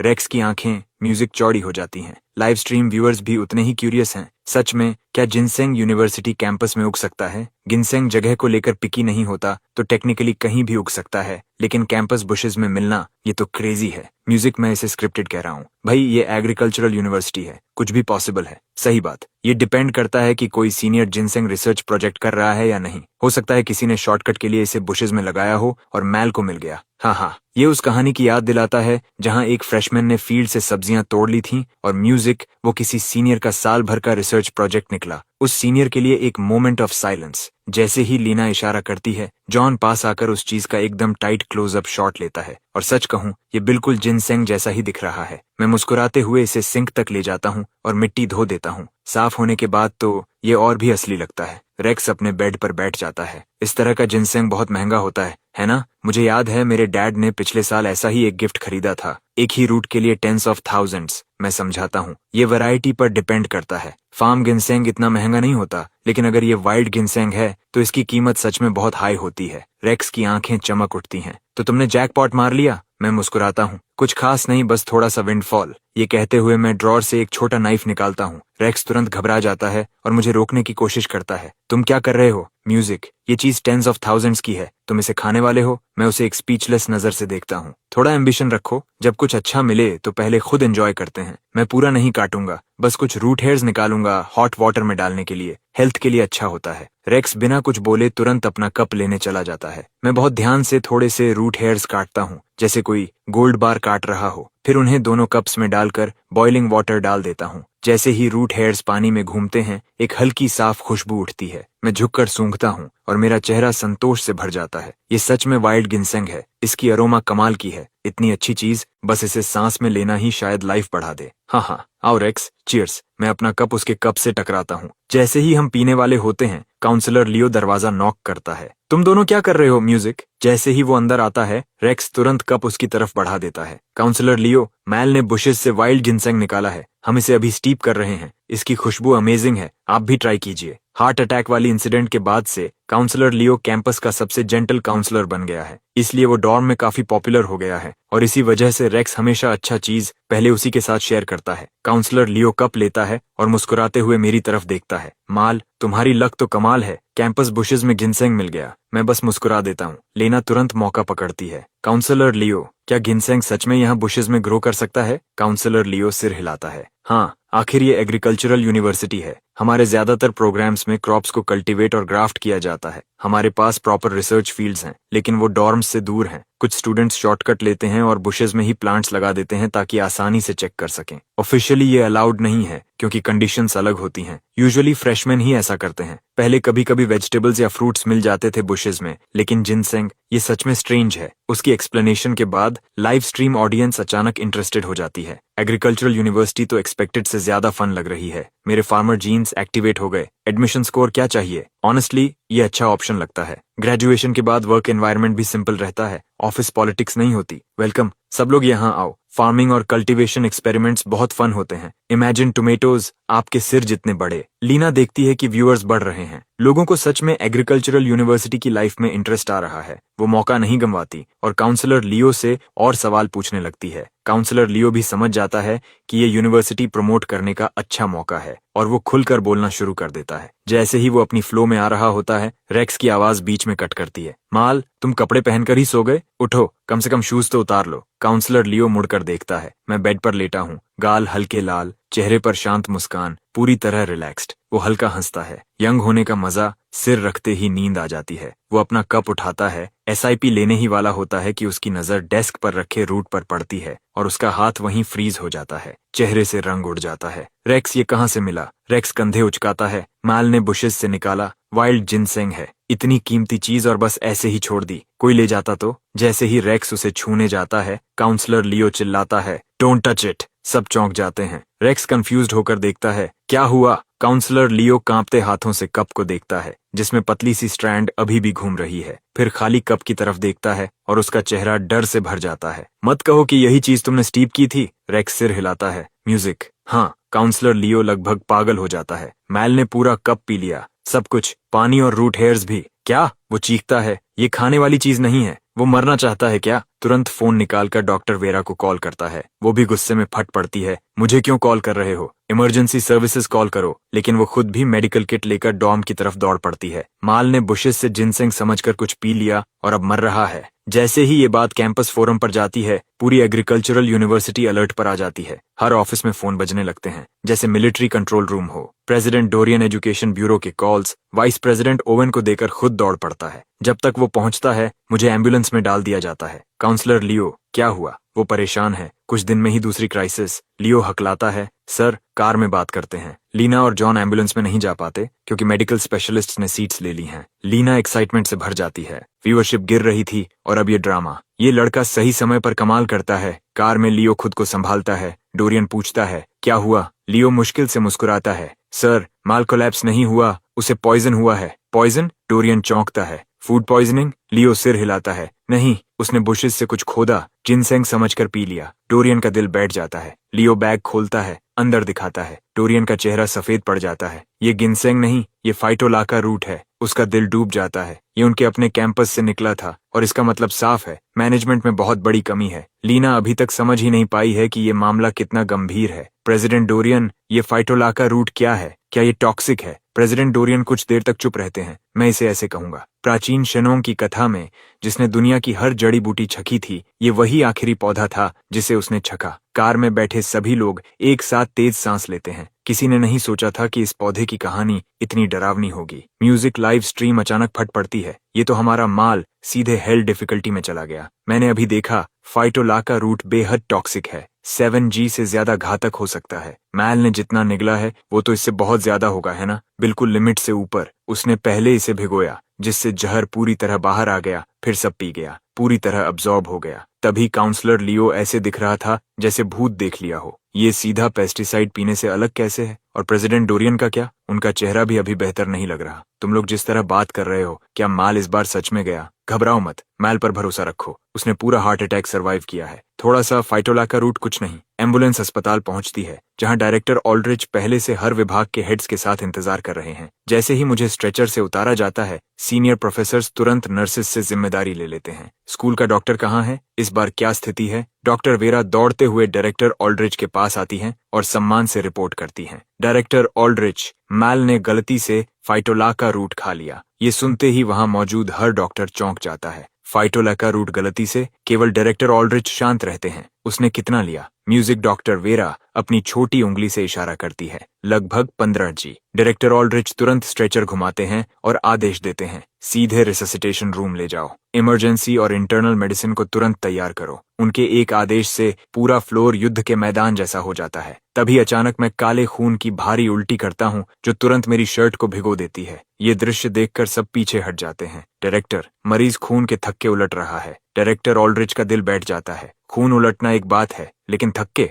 म्यूजिक, क्या इसका मतलब है कि अंग बंद हो रहे हैं? डायरेक्टर, मरीज की हार्ट रेट 43 पर आ गई है। डायरेक्टर, ब्लड ऑक्सीजन 35 तक गिर गया है। पूरी खबरें रुक ही नहीं रही हैं। मेरे सारे वाइटल साइंस तेजी से गिर रहे हैं। अब डायरेक्टर ऑल्ड्रिच समझते हैं कि मेरा मजबूत दिल खून को सामान्य से कहीं तेज बहाता है। म्यूजिक, जिससे जहर मेरे शरीर में बहुत तेजी से फैल रहा है। पहली बार डायरेक्टर ऑल्ड्रिच को समझ नहीं आता कि कहां से शुरू करें। मैल की हालत बहुत बिगड़ चुकी है। हम इसे ऐसे नहीं संभाल सकते। तुरंत गैस्ट्रिक लेवेज करो और IV लाइन लगाओ। रिससिटेशन रूम के दरवाजे बंद हो जाते हैं, लेकिन अंदर की अफरा तफरी सबके दिमाग में बस जाती है। लाइव स्ट्रीम का माहौल भारी हो जाता है। ये मामला गंभीर लग रहा है। तुमने वो खून देखा? बहुत डरावना था। ये वही पौधा है जिसने शेनोंग को खत्म किया था। और क्या उम्मीद थी? मैं अस्पताल में काम करता था। सच कहूं तो जहर शरीर में फैल जाए तो सब किस्मत पर होता है। जो अब्जॉर्ब नहीं हुआ उसे निकालना ही तरीका है। अगर खून में पहुंच गया तो बस इम्यून सिस्टम पर भरोसा। इतना बुरा है? म्यूजिक, मुझे लगा अस्पताल में एंटीडोट दे देते हैं। तुमने बहुत ड्रामा देखे हैं। जहर सबसे खतरनाक चीजों में है।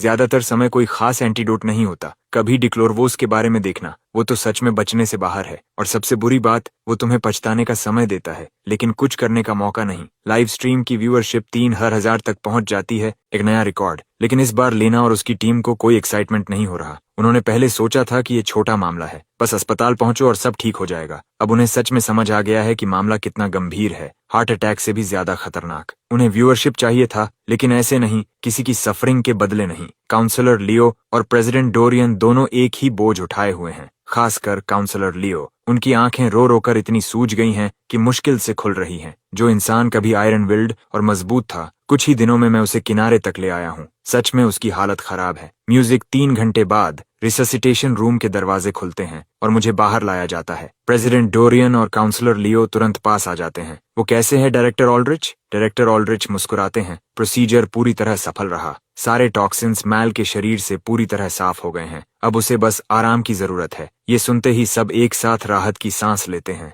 फिर सब मुझे एक अजीब नजर से देखते हैं। ये बेहद टॉक्सिक फाइटोलाका रूट था। उसने इसे भिगोकर पिया और फिर भी जिंदा है। इसका कोई मतलब नहीं बनता। बिल्कुल नहीं। लाइव स्ट्रीम भी हैरान है। म्यूजिक, कोई तरीका नहीं। मुझे लगा ये खत्म हो गया। ये ठीक कैसे है? 3 घंटे की इमरजेंसी ट्रीटमेंट और तुम इसे ठीक कह रहे हो? ये इंसान अलग ही है। हर कुछ दिनों में अस्पताल, हर बार गंभीर हालत। पिछले जन्म में क्या किया होगा, अब भुगत रहा है। म्यूजिक, नाजुक लेकिन मरने वाला नहीं। इसके एंसेस्टर्स का अंडरवर्ल्ड के हर जज से कनेक्शन होगा। एंसेस्टर्स, ये हमारी फैमिली में 18 जनरेशंस में पहला कॉलेज स्टूडेंट है। ये मर ही नहीं सकता। कमेंट्स पढ़ते पढ़ते लीना आखिर हंस पड़ती है। हालांकि पॉइजनिंग एक भयानक हादसा था, लेकिन कमेंट्स ने उसका तनाव थोड़ा कम कर दिया। फिर भी वो अपना काम नहीं भूलती। जैसे ही मुझे वार्ड में लाया जाता है, वो आगे बढ़ती है। मैल, अभी कैसा महसूस कर रहे हो? मैं कैमरा की तरफ मुस्कुराता हूँ। मैं तो बढ़िया महसूस कर रहा हूँ। अच्छी नींद आई। सब मेरे चेहरे को घूरते हैं, यकीन ही नहीं होता। तुम्हें पता भी है तुम मौत के किनारे से लौटे हो? तुम्हें लगता है तुम बस सो रहे थे?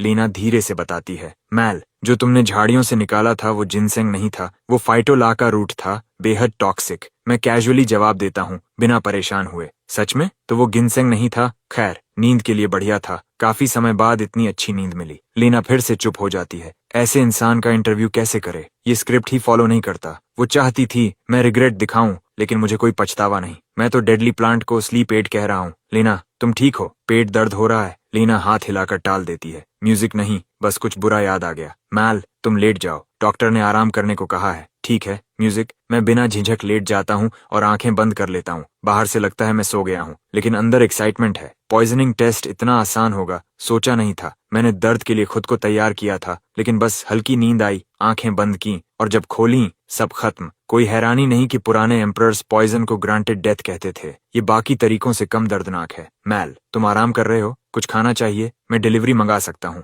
मैं आंखें खोलता हूँ। प्रेसिडेंट डोरियन और काउंसलर लियो मेरे पास खड़े हैं। जो काउंसलर लियो पहले मजबूत थे, अब उनकी सूजी आंखें उन्हें अलग इंसान बना रही हैं। प्रेसिडेंट डोरियन के बालों में सफेदी दिख रही है। वो अचानक बूढ़े लग रहे हैं। मुझे अपराध बोध होता है। मुझे माफ कीजिए प्रेसिडेंट डोरियन, मैंने फिर से कर दिया। प्रेसिडेंट डोरियन हाथ उठाकर रोकते हैं। मैल, क्या कह रहे हो? तुमने हमें निराश नहीं किया। अगर कुछ हुआ है तो हमने तुम्हें निराश किया। मैं चौंकता हूँ। हाँ, प्रेसिडेंट डोरियन इशारा करते हैं और काउंसलर लियो तुरंत एक मोटा एनवेलोप और एक सर्टिफिकेट निकालते हैं। कैमरे के ठीक सामने प्रेसिडेंट डोरियन एनवेलोप और सर्टिफिकेट दोनों मेरे हाथों में रख देते हैं। मैल, अगर तुम नहीं होते तो हमें स्कूल की मैनेजमेंट में इतनी बड़ी कमी का कभी पता नहीं चलता। कैंपस की झाड़ियों में जड़ी बूटियां लगाना बार बार मना किया गया था। म्यूजिक। फिर भी कई स्टूडेंट्स इसे गंभीरता से नहीं लेते थे, लेकिन तुम्हारे पॉइजनिंग के बाद मैंने तुरंत पूरे फैकल्टी और स्टाफ को सेफ्टी अवेयरनेस कैंपेन के लिए मोबिलाइज कर दिया। मैल, इसका असर शानदार रहा है। ठीक है, तो मैंने गलती से फाइटोलाका रूट खा लिया और स्कूल ने मुझे गलत काम का नंबर 1 एग्जाम्पल बना दिया।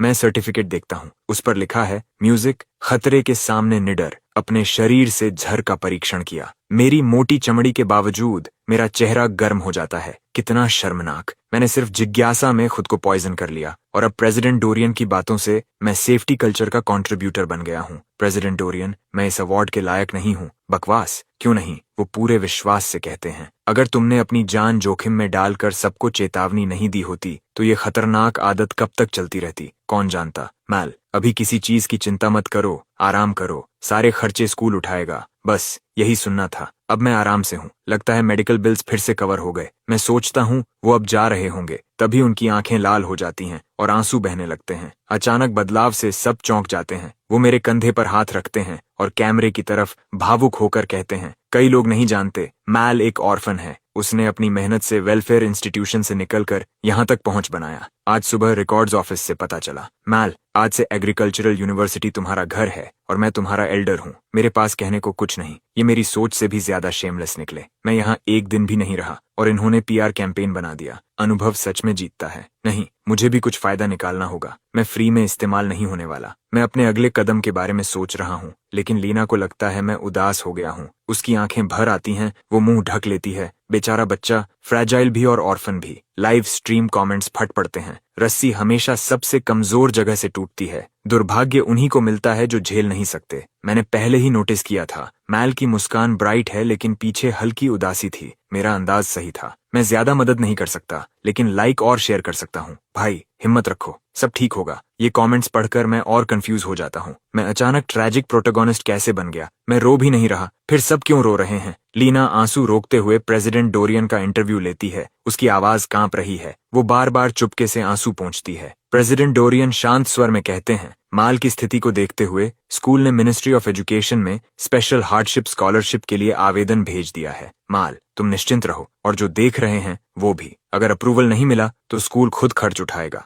मैल का पूरा ध्यान रखा जाएगा। उनके खत्म करते ही लाइव स्ट्रीम कमेंट्स फिर भर जाते हैं। अच्छे लोगों को हमेशा आशीर्वाद मिले। ये प्रेसिडेंट सच में अच्छा इंसान है। एग्रीकल्चरल यूनिवर्सिटी एक जेन्युइनली गुड स्कूल है। मैं बहुत बिगिनिंग से देख रहा हूँ। ये प्रेसिडेंट सच में कुछ अलग ही है। म्यूजिक बाउल मैल की सिचुएशन की वजह से इसके बाल तक ग्रे हो गए हैं। आजकल इतना रिस्पॉन्सिबल स्कूल लीडर मिलना बहुत रेयर है। क्या किसी को इसका नाम पता है? मैं मिनिस्ट्री ऑफ एजुकेशन को कमेंडेशन लेटर लिखना चाहता हूँ। इसका नाम प्रेसिडेंट डोरियन है। इसका प्रोफाइल ऑनलाइन मिल जाएगा। अपने ऊपर आ रही प्रेज की स्ट्रीम पढ़ते हुए प्रेसिडेंट डोरियन अपने होंठों की हल्की सी अपवर्ड ट्विच को रोक नहीं पाता। Good, mission accomplished. इतने सारे व्यूअर्स के सामने प्रेज रिकॉर्ड हो चुकी है। अब चाहे मिनिस्ट्री ऑफ एजुकेशन इन्वेस्टिगेशन के लिए किसी को भेजे भी, वो सेफ है। प्रेसिडेंट डोरियन मेरा हाथ थपथपाता है और नेचुरली एक वार्म केयरिंग स्माइल में बदल जाता है। माल, लाइफ में हार्डशिप हो सकती है, लेकिन हर स्टॉर्म के बाद सन जरूर आता है। अपने रिकवरी पर फोकस करो। एग्रीकल्चरल यूनिवर्सिटी हमेशा तुम्हारा स्ट्रॉन्गेस्ट सपोर्ट रहेगा। मैं हल्की सी मुस्कान देता हूँ और सिर हिलाकर समझने का इशारा करता हूँ। ये बूढ़ा फॉक्स सच में अलग लेवल का है। प्रेसिडेंट डोरियन और काउंसलर लियो को बाहर छोड़ने के बाद इमोशनल लीना और भी जोर से रोने लगती है। जिस तरह से वो मुझे देख रही है, बिल्कुल वैसे जैसे सड़क किनारे किसी स्ट्रे डॉग को देखती। मुझे पता है उसका इंटेंशन अच्छा है, लेकिन ये सच में जरूरी नहीं है। हालत ये हो जाती है कि नर्स ड्रिप बदलने आती है और दरवाजा खोलने से पहले ही लीना की सिसकियां सुन लेती है। नर्स को लगता है कि मेरे साथ फिर कुछ गलत हो गया है और वो लगभग चिल्ला पड़ती है। आखिर उसे लीना को बाहर जाकर पहले खुद को संभालने के लिए कहना पड़ता है। मैं अभी सांस भी ठीक से नहीं ले पाया होता कि डायरेक्टर ऑल्ड्रिच कुछ डॉक्टर्स के साथ अंदर आ जाता है। मैल, म्यूजिक कैसा महसूस कर रहे हो? चेस्ट में थोड़ा टाइटनेस है, मैं जवाब देता हूँ। Chest tightness? डायरेक्टर ऑल्ड्रिच भौहें सिकोड़ता है। ऐसा नहीं होना चाहिए। टॉक्सिन्स तो पूरी तरह बॉडी से क्लियर हो जाने चाहिए थे। मैं आह भरता हूँ। कुछ नहीं, बस कुछ सैड सोच लिया, इसलिए चेस्ट हेवी लग रहा है। लाइव स्ट्रीम वाले समझते हैं कि मैं अपने ट्रेजिक पास्ट के बारे में सोच रहा हूँ और गिफ्ट्स भेजने लगते हैं, लेकिन असली वजह यह है कि सिस्टम ने मुझे फिर पिंग किया है। ये डैम सिस्टम मुझे एक पल की भी शांति नहीं देता।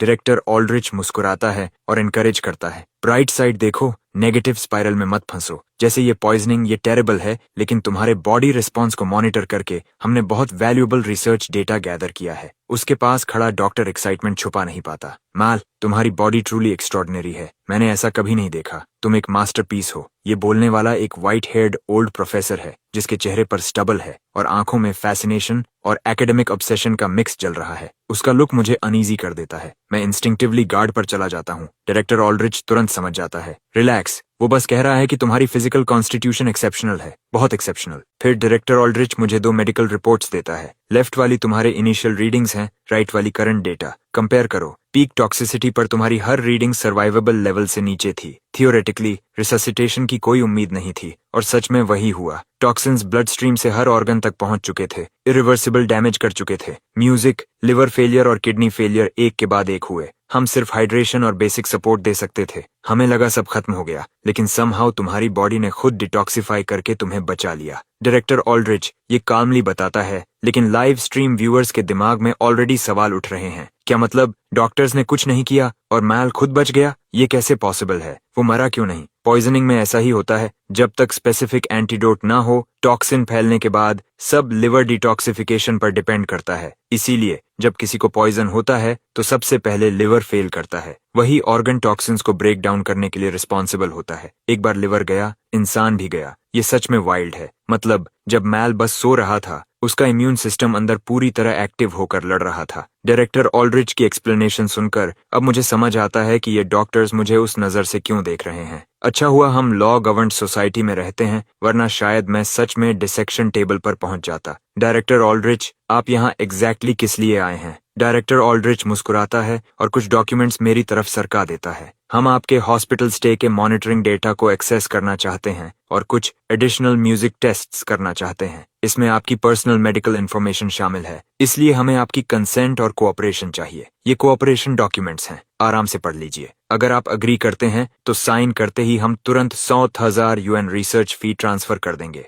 100,000। म्यूजिक। मैं सच में इमोशनल हो जाता हूँ। न सिर्फ वो मुझे काटने वाला नहीं है, बल्कि ऊपर से 60,000 UN भी दे रहा है। क्या आदमी है। मैं डॉक्यूमेंट्स उठाता हूँ और ध्यान से पढ़ता हूँ। ये मेरी पुरानी आदत है। सामने वाला कितना भी ट्रस्टवर्दी लगे, कॉन्ट्रैक्ट का हर शब्द पढ़ता हूँ। लॉ सोसाइटी में वर्बल प्रॉमिस और रिटन कॉन्ट्रैक्ट में बहुत फर्क होता है। जब पूरी तरह कंफर्म हो जाता है कि कोई इशू नहीं है, तब मैं साइन करता हूँ। साइन खत्म करते ही डायरेक्टर ऑल्ड्रिच एक व्हाइट कार्ड मेरी तरफ सरकाता है। मैं उसे ब्लैंक एक्सप्रेशन से देखता हूँ। ये क्या है? म्यूजिक। ये मेडिकल अलायंस का व्हाइट ड्रैगन कार्ड है, पूरे देश में वैलिड। इस कार्ड से तुम्हारे सारे मेडिकल एक्सपेंसेस पहले अकाउंट में बिल हो सकते हैं। अगर तुम्हारे चेकअप रिजल्ट्स और डेटा वैल्यूएबल मेडिकल रेफरेंस साबित होते हैं, तो तुम्हारे मेडिकल एक्सपेंसेस पूरी तरह वेव हो जाएंगे और तुम्हें एक्स्ट्रा बोनस भी मिल सकता है। लाइव स्ट्रीम ये सुनकर शांत नहीं रह पाता। नो वे, ये कार्ड तो इंसेन लगता है। क्या ये वही लेजेंडरी ऑल एक्सेस पास है? ये उससे भी आगे है। ऐसा कार्ड मतलब मैल का पूरा मेडिकल प्रोफाइल और केस हिस्ट्री नेटवर्क में शेयर होगा। देश का हर हॉस्पिटल उसकी सर्विस में होगा। फनी बात यह है कि मुझे इसका उल्टा लग रहा है, जैसे वो पूरे देश के हॉस्पिटल्स की सर्विस कर रहा हो। व्यूअर्स, गलत नहीं है। डायरेक्टर ऑल्ड्रिच मुझे ये कार्ड इसलिए दे रहा है क्योंकि मेरी बॉडी अनयूजुअल है, फ्रेजाइल भी और अनकिलेबल भी। आम इंसान के लिए ये कर्स है, लेकिन मेडिकल रिसर्च वालों के लिए मैं परफेक्ट वॉकिंग स्पेसिमेन हूँ। ठीक है माल, अब तुम रेस्ट करो, अपना ध्यान रखना। डॉक्यूमेंट्स लेकर डायरेक्टर ऑल्ड्रिच कमरे से चला जाता है। बेड पर लेटे हुए मुझे लगता है कि फिर से फायदा उठाया गया है, लेकिन ऑनेस्टली डील बुरी नहीं है। कम से कम मेडिकल बिल्स की टेंशन खत्म हो गई। अगले 2 दिन मैं हॉस्पिटल में नॉर्मली खाता पीता रहता हूँ। इस दौरान डायरेक्टर ऑल्ड्रिच कई चेकअप्स और ब्लड टेस्ट्स करवाता है। हर बार रिजल्ट्स आते ही वो और प्रोफेसर्स एक्साइटमेंट में पागल हो जाते हैं। अनबिलीवेबल, बिल्कुल अनबिलीवेबल। इसकी बॉडी ने फाइटोलैका रूट टॉक्सिन के खिलाफ एंटीबॉडीज डेवलप कर लिए हैं। डायरेक्टर, क्या हम इसे थोड़ा फाइटोलैका रूट फिर से इंजेस्ट करवाएं टेस्ट के लिए? यस डायरेक्टर, अगर एंटीबॉडीज कंफर्म हो गए तो ये मेडिकल हिस्ट्री का लैंडमार्क ब्रेक थ्रू होगा। डायरेक्टर ऑल्ड्रिच मेरी तरफ देखता है, उसकी आंखों में टेम्पटेशन साफ दिख रही है। ह्यूमन बॉडी में एक विशाल जेनेटिक लाइब्रेरी होती है, जिसमें हर पॉसिबल एंटीबॉडी मौजूद होता है। रिसर्च के अनुसार लगभग हर पैथोजन के खिलाफ एंटीबॉडी इस लाइब्रेरी में कहीं ना कहीं होता है, बस उसे टाइम पर ढूंढना होता है। ज्यादातर लोग उससे पहले ही मर जाते हैं। कैंसर भी इसी वजह से इनक्योरेबल है, क्योंकि बॉडी के अंदर मौजूद वो स्पेसिफिक की कभी मिल नहीं पाई। अगर वो की मिल जाए तो कैंसर डेथ सेंटेंस नहीं रहेगा। अब जब मेरी बॉडी ने फाइटोलैका रूट टॉक्सिन के खिलाफ एंटीबॉडी बना लिया है, उसे वेरीफाई करना उसी की को ढूंढने जैसा है, और उसी के जरिए वो सिमिलर टॉक्सिन्स की पूरी क्लास के लिए एंटीबॉडीज डेवलप कर सकते हैं। डायरेक्टर ऑल्ड्रिच, आप मुझे ऐसे क्यों देख रहे हैं? मैं कोई लैब रैट नहीं हूँ। डायरेक्टर ऑल्ड्रिच ऑकवर्डली हंसता है। मैल, एंग्शियस होने की जरूरत नहीं है। हम कभी भी एथिकल लाइंस क्रॉस नहीं करेंगे। मैं बस तुम्हें ये बताने आया हूँ कि तुम रिकवर हो चुके हो। अब तुम्हें डिस्चार्ज किया जा सकता है। Great news director Aldrich. क्या मुझे डिस्चार्ज पेपरवर्क खुद हैंडल करना होगा? डायरेक्टर ऑल्ड्रिच सिर हिलाता है। नहीं, इसकी जरूरत नहीं है, मैं सब संभाल लूंगा। ये सुनकर सच में अच्छा लगता है। हॉस्पिटल में कनेक्शंस होना कितना फर्क डालता है। खुद डिस्चार्ज तक हैंडल नहीं करना पड़ता, बस सीधा निकल जाओ। हॉस्पिटल से बाहर निकलते वक्त लीना मुझे स्टेशन की कार में स्कूल छोड़ने का ऑफर देती है। फाइटोलैका रूट इंसिडेंट के बाद स्टेशन पूरी तरह से मुझे फॉलो करने में लग गया है। सिर्फ म्यूजिक 2 दिनों में लाइव व्यूअरशिप 300,000 क्रॉस कर चुका है, और लेना की टीम अब स्टेशन के हॉटेस्ट प्रोग्राम्स में से एक बन गई है। लेना, मैं थोड़ी देर सोने वाला हूँ। ये कहकर मैं पैसेंजर सीट पर टिकता हूँ और आंखें बंद कर लेता हूँ। तभी सिस्टम नोटिफिकेशन फिर से मेरे दिमाग में पिंग करता है। डिंग, कंग्रेचुलेशंस होस्ट, आपने सक्सेसफुली एक डिजीज सर्वाइव कर ली है और 100 फेट कॉइन्स अर्न किए हैं। एक नई डिजीज आपके लिए तैयार है। कृपया अपना सिलेक्शन करें। 10 मिनट के अंदर सिलेक्शन करें, नहीं तो सिस्टम ऑटोमेटिकली डिजीज असाइन कर देगा। रुको, सिर्फ 3 मिनट ही बचे हैं। ये सिस्टम सच में कर्स है। जैसे ही इसे पता चलता है कि मैं रिकवर हो गया हूँ, ये फिर शुरू हो जाता है। मैं खुद को स्टेडी करता हूँ और सिस्टम के दिए 3 ऑप्शंस देखता हूँ: fracture, sudden cardiac death, severe disability. इन फेमिलियर चॉइसेस को देखकर मेरे टेम्पल्स धड़कने लगते हैं। पॉइजनिंग में पहले झेल चुका हूँ, इसलिए वो ऑप्शन हट गया है और उसकी जगह सिवियर डिसेबिलिटी आ गया है। बाकी दोनों सेम हैं। इसका मतलब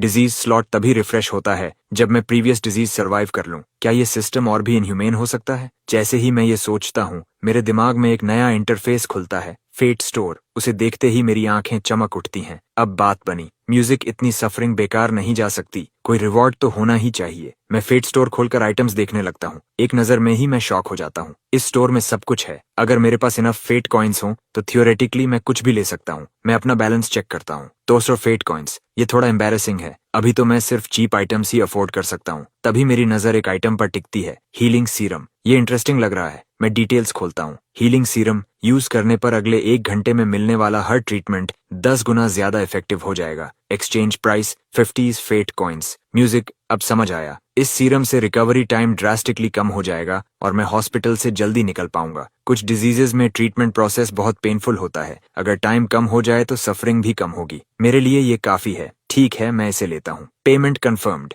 music, congratulations, healing serum successfully exchange हो गया और इन्वेंट्री में ऐड हो गया। हीलिंग सीरम मिलने के बाद मैं थोड़ा रिलैक्स्ड महसूस करता हूँ। फिर मैं वापस 3 ऑप्शंस की तरफ देखता हूँ और सिवियर डिसेबिलिटी चुन लेता हूँ। ये सडन कार्डियक डेथ से तो बेहतर ही होगा। Host has made a selection. Next disease, music, severe disability. ये नोटिफिकेशन पढ़ते ही मेरे पेट में अजीब सा डर बैठ जाता है। सिस्टम ने ये स्पेसिफाई नहीं किया कि कैसी डिसेबिलिटी होगी। शायद ज्यादा एक्सट्रीम नहीं होगा, है ना? जैसे ही ये ख्याल आता है, बाहर से जोरदार धमाका होता है और कार झटके से रुक जाती है। मैं आंखें खोलता हूँ और देखता हूँ कि एक फेस मास्क पहना हुआ आदमी कार की तरफ दौड़ता हुआ आता है और मेरे विंडो पर जोर से मुक्का मारता है। मैंने पहले कभी ऐसा कुछ नहीं देखा। क्या लोग आजकल इतने वॉलेटाइल हो गए हैं? लीना भी डर जाती है और तुरंत डोर्स लॉक कर देती है। फिर वो पुलिस को कॉल करने के लिए फोन निकालती है। मुझे उस आदमी को घूरते देख लीना समझती है कि मैं डर गया हूँ और जल्दी से मुझे काम करने लगती है। इट्स ओके, मैं अभी पुलिस को कॉल कर रही हूँ, बस कार में रहो और वेट करो। वो मुझे कंफर्ट देने की कोशिश करती है, लेकिन वो खुद भी उतनी ही टेंस है क्योंकि बाहर वाला आदमी तेजी से अग्रेसिव होता जा रहा है। वो कार विंडो को जोर जोर से पीटने लगता है और ग्लास के हिलने की आवाज ही बता देती है कि वो कितनी ताकत से मार रहा है। फिर वो डोर हैंडल्स खींचने लगता है, साइड मिरर पर लात मारता है। बिल्कुल पागल आदमी है। जॉन पूरे टाइम कैमरा उसी पर टिकाए रखता है। लेंस के थ्रू साफ दिख रहा है वही था जिसने इलीगल तरीके से लेन कट करने की कोशिश की थी। लीना ने रास्ता नहीं दिया और अब वो आदमी पूरी तरह भड़क गया है। लाइव स्ट्रीम व्यूअर्स तुरंत भड़क उठते हैं। इस आदमी को क्या हुआ है? ट्रैफिक रूल्स तो इसने तोड़े और एटीट्यूड भी इसका ऐसा। ऐसे लोग हर जगह होते हैं, लेकिन इतना अनहिंज्ड मैंने कभी नहीं देखा। जिस तरह वो कार डोर से उछल कर आया, गुस्से में पागल, मैं हंसी रोक नहीं पा रहा। कार के अंदर कैमरा क्रू कंफ्यूज्ड है। उन्हें लगा था वो बस विंडो पर 2-4 बार मारेगा और चला जाएगा, लेकिन वो रुक ही नहीं रहा, जैसे एड्रेनलिन इंजेक्ट हो गया हो। मुझे तो ये सब थोड़ा एंटरटेनिंग लग रहा है। म्यूजिक हॉस्पिटल से निकलते ही ऐसा सीन मिलेगा ये नहीं सोचा था। जैसे ही मैं डोर हैंडल पकड़ता हूँ, लीना घबरा कर मेरा हाथ पकड़ लेती है। माल, तुम क्या कर रहे हो? मैं मुस्कुराता हूँ। वो काफी वर्कड अप लग रहा है। मैं जाकर उसे काम कर देता हूँ। लीना मुझे ऐसे देखती है जैसे मैं पागल हो गया हूँ। तुमने खुद कहा वो गुस्से में है और फिर भी बाहर जाओगे? वो तुम्हें मार देगा। मेरी बात सुनो, कार में रहो, पुलिस का इंतजार करते हैं प्लीज। लेकिन मैं उसकी बात इग्नोर करता हूँ। डोर खोलकर बाहर निकल जाता हूँ। लाइव स्ट्रीम एक्सप्लोड हो जाता है। वो सीधे बाहर चला गया। क्या आदमी है! यूथ और इम्पल्स, डेंजरस कॉम्बिनेशन। उस आदमी की हालत देखकर तो साफ है ये फाइट में बदलेगा। बिल्कुल, मैल की बॉडी अभी फाइट के लायक नहीं है। वो नहीं जीत पाएगा। सब मेरी टेंशन ले रहे हैं, लेकिन मैं पूरी तरह काल्म हूँ। रोड रेज मुझे कभी डील करने का मौका नहीं मिला। आज उसका बैड हैबिट खत्म कर देता हूँ। उस आदमी ने एक्सपेक्ट नहीं किया था कि कोई यंग लड़का सच में बाहर आ जाएगा। वो मेरे पास आता है, उंगली मेरे चेहरे पर तान देता है और गालियां देने लगता है। तुम लोगों को ड्राइविंग आती भी है या नहीं? अगर नहीं आती तो बस में जाओ। यहाँ आकर सबके लिए प्रॉब्लम मत बनो। ये मेरी ब्रांड न्यू कार है, अभी ली है और तुमने इसे खराब कर दिया। शायद डरते हुए कि वो पंच मार सकता है, एक औरत भी कार से उतरती है। आदमी के मुकाबले वो काफी काल्म लगती है। पहले वो कार के चारों तरफ घूमती है, फिर कंडेसेंडिंग टोन में बोलती है। आजकल के यंग ड्राइवर्स का कोई स्टैंडर्ड ही नहीं है। पता नहीं लाइसेंस कैसे मिल जाता है। शायद टेस्ट स्किप कर देते हैं। छोड़ो एड्रियन, इस बच्चे से बात करने का कोई मतलब नहीं। इसे क्या पता। यंग मैन, हमें 40,000 यूएन दे दो और मामला खत्म। हम तुम्हें मुश्किल में नहीं डालना चाहते। लाइव स्ट्रीम में कमेंट्स की बाढ़ आ जाती है। इस औरत की हिम्मत देखो, बम्पर स्क्रैच के लिए 40,000 यूएन। दोनों एक जैसे हैं। मैनर्स नाम की चीज नहीं है। आदमी प्योर रेज है, औरत प्योर कैलकुलेशन। मैल को वापस कार में लाओ, ये देखकर ही स्ट्रेस हो रहा है। ऐसे लोगों से बात करने का कोई फायदा नहीं। रूल्स तो इन्होंने तोड़े और अब प्राइवेट सेटलमेंट चाहते हैं। वो औरत बहुत चालाक है। मैं पूरे टाइम कुछ नहीं बोलता, बस खड़ा होकर उन्हें मुस्कुराकर देख रहा हूँ। मेरी स्माइल उन्हें अनईजी कर रही है, लेकिन वो अनीज जल्दी गुस्से में बदल जाती है। ये लड़का क्या कर रहा है? क्या ये हम पर हंस रहा है? एड्रियन भड़क उठता है। क्या हंस रहा है तू? ऐसे ही हंसता रहा तो आंखें निकाल दूंगा। फे नाम की औरत भी अब चिढ़ जाती है। तुम्हें क्या प्रॉब्लम है? मैं तुमसे सिविल तरीके से बात कर रही हूँ और तुम बस खड़े होकर हंस रहे हो। इसका मतलब क्या है? उन्होंने अपनी कार बीच सड़क में छोड़ दी है और मेरी तरफ उंगली तान रखी है। कुछ ही देर में आसपास के लोग इकट्ठा होने लगते हैं। शुरुआत में किसी को समझ नहीं आता क्या हुआ है, लेकिन जिसने पूरा सीन देखा था वो समझाने लगता है और बात जल्दी साफ हो जाती है। भीड़ तुरंत मेरी साइड ले लेती है। तुम दोनों की हिम्मत कैसे हुई? लेन इलीगली तुमने कट की और चिल्ला भी तुम रहे हो। एग्जैक्टली। ऊपर से ये तो बच्चा है, तुम लोग बहुत अनरीजनेबल हो। क्राउड अपने खिलाफ जाता देख कपल का बचा हुआ पेशेंस भी खत्म हो जाता है। फे अब पूरी तरह ड्रामा शुरू कर देती है। तुम लोगों को पता भी है क्या हुआ?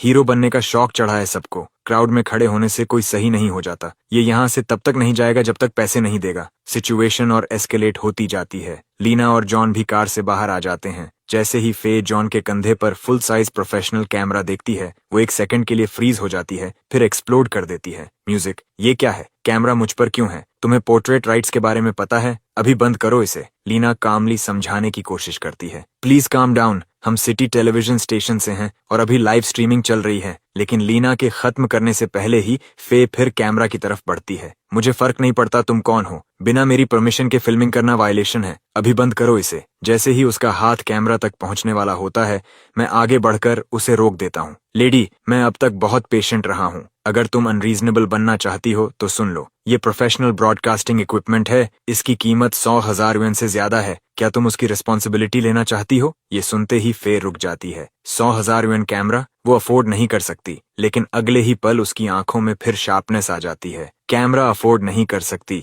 लेकिन एक बच्चे को डराना आसान है। उसी सोच के साथ वो बोलती है, मुझे लगा तुम म्यूट हो, लेकिन तुम बोल भी सकते हो लिटिल ब्रैट। मैं उसकी इंसल्ट्स पर मुस्कुराता हूँ। तुम में हिम्मत है मुझसे ऐसे बात करने की? मैं अपनी पॉकेट से डायरेक्टर ऑल्ड्रिच का दिया हुआ व्हाइट कार्ड निकालता हूँ। जानती हो ये क्या है? फे ब्लैंक होकर सिर हिलाती है। ये व्हाइट ड्रैगन कार्ड है, डायरेक्टर ऑल्ड्रिच ने पर्सनली दिया है। इससे मैं देश के किसी भी हॉस्पिटल में ट्रीटमेंट ले सकता हूँ, प्रायोरिटी सर्विस के साथ। फे और कंफ्यूज हो जाती है। उसे लगा था शायद बैंक कार्ड होगा, लेकिन ये तो मेडिकल कार्ड निकला। वो हंसती है और हाथ मारकर कार्ड गिरा देती है। ये क्या बकवास है? हॉस्पिटल से भागे हो क्या पागल? मुझे मत उकसाओ। फे की थ्रेट सुनकर लीना तुरंत मेरे सामने आ जाती है। Please calm down. मैल की हेल्थ बहुत फ्रैजाइल है। अगर आपने इसे छुआ भी तो पूरी रिस्पॉन्सिबिलिटी आपकी होगी। मुझे ये थोड़ा फनी लगता है। मुझे मारोगी? इतनी हिम्मत कहाँ से आई? मैं लीना को साइड होने का इशारा करता हूँ और जानबूझकर अपना चेहरा आगे कर देता हूँ। चलो मारो, अगर हिम्मत है तो। एड्रियन, म्यूजिक और फे दोनों गुस्से से पीले पड़ जाते हैं, लेकिन कोई मूव नहीं करता। चारों तरफ लोग फोन्स निकालकर रिकॉर्ड कर रहे हैं। ऊपर से ट्रैफिक कैमरास भी हैं। एक पंच और सीधा नुकसान। उन्हें रुकते देखकर मैं ठंडी हंसी हंसता हूँ। इतना शोर और निकले सिर्फ वर्ड्स। लगा था कुछ करने की हिम्मत होगी। वो दोनों गुस्से से कांप रहे हैं।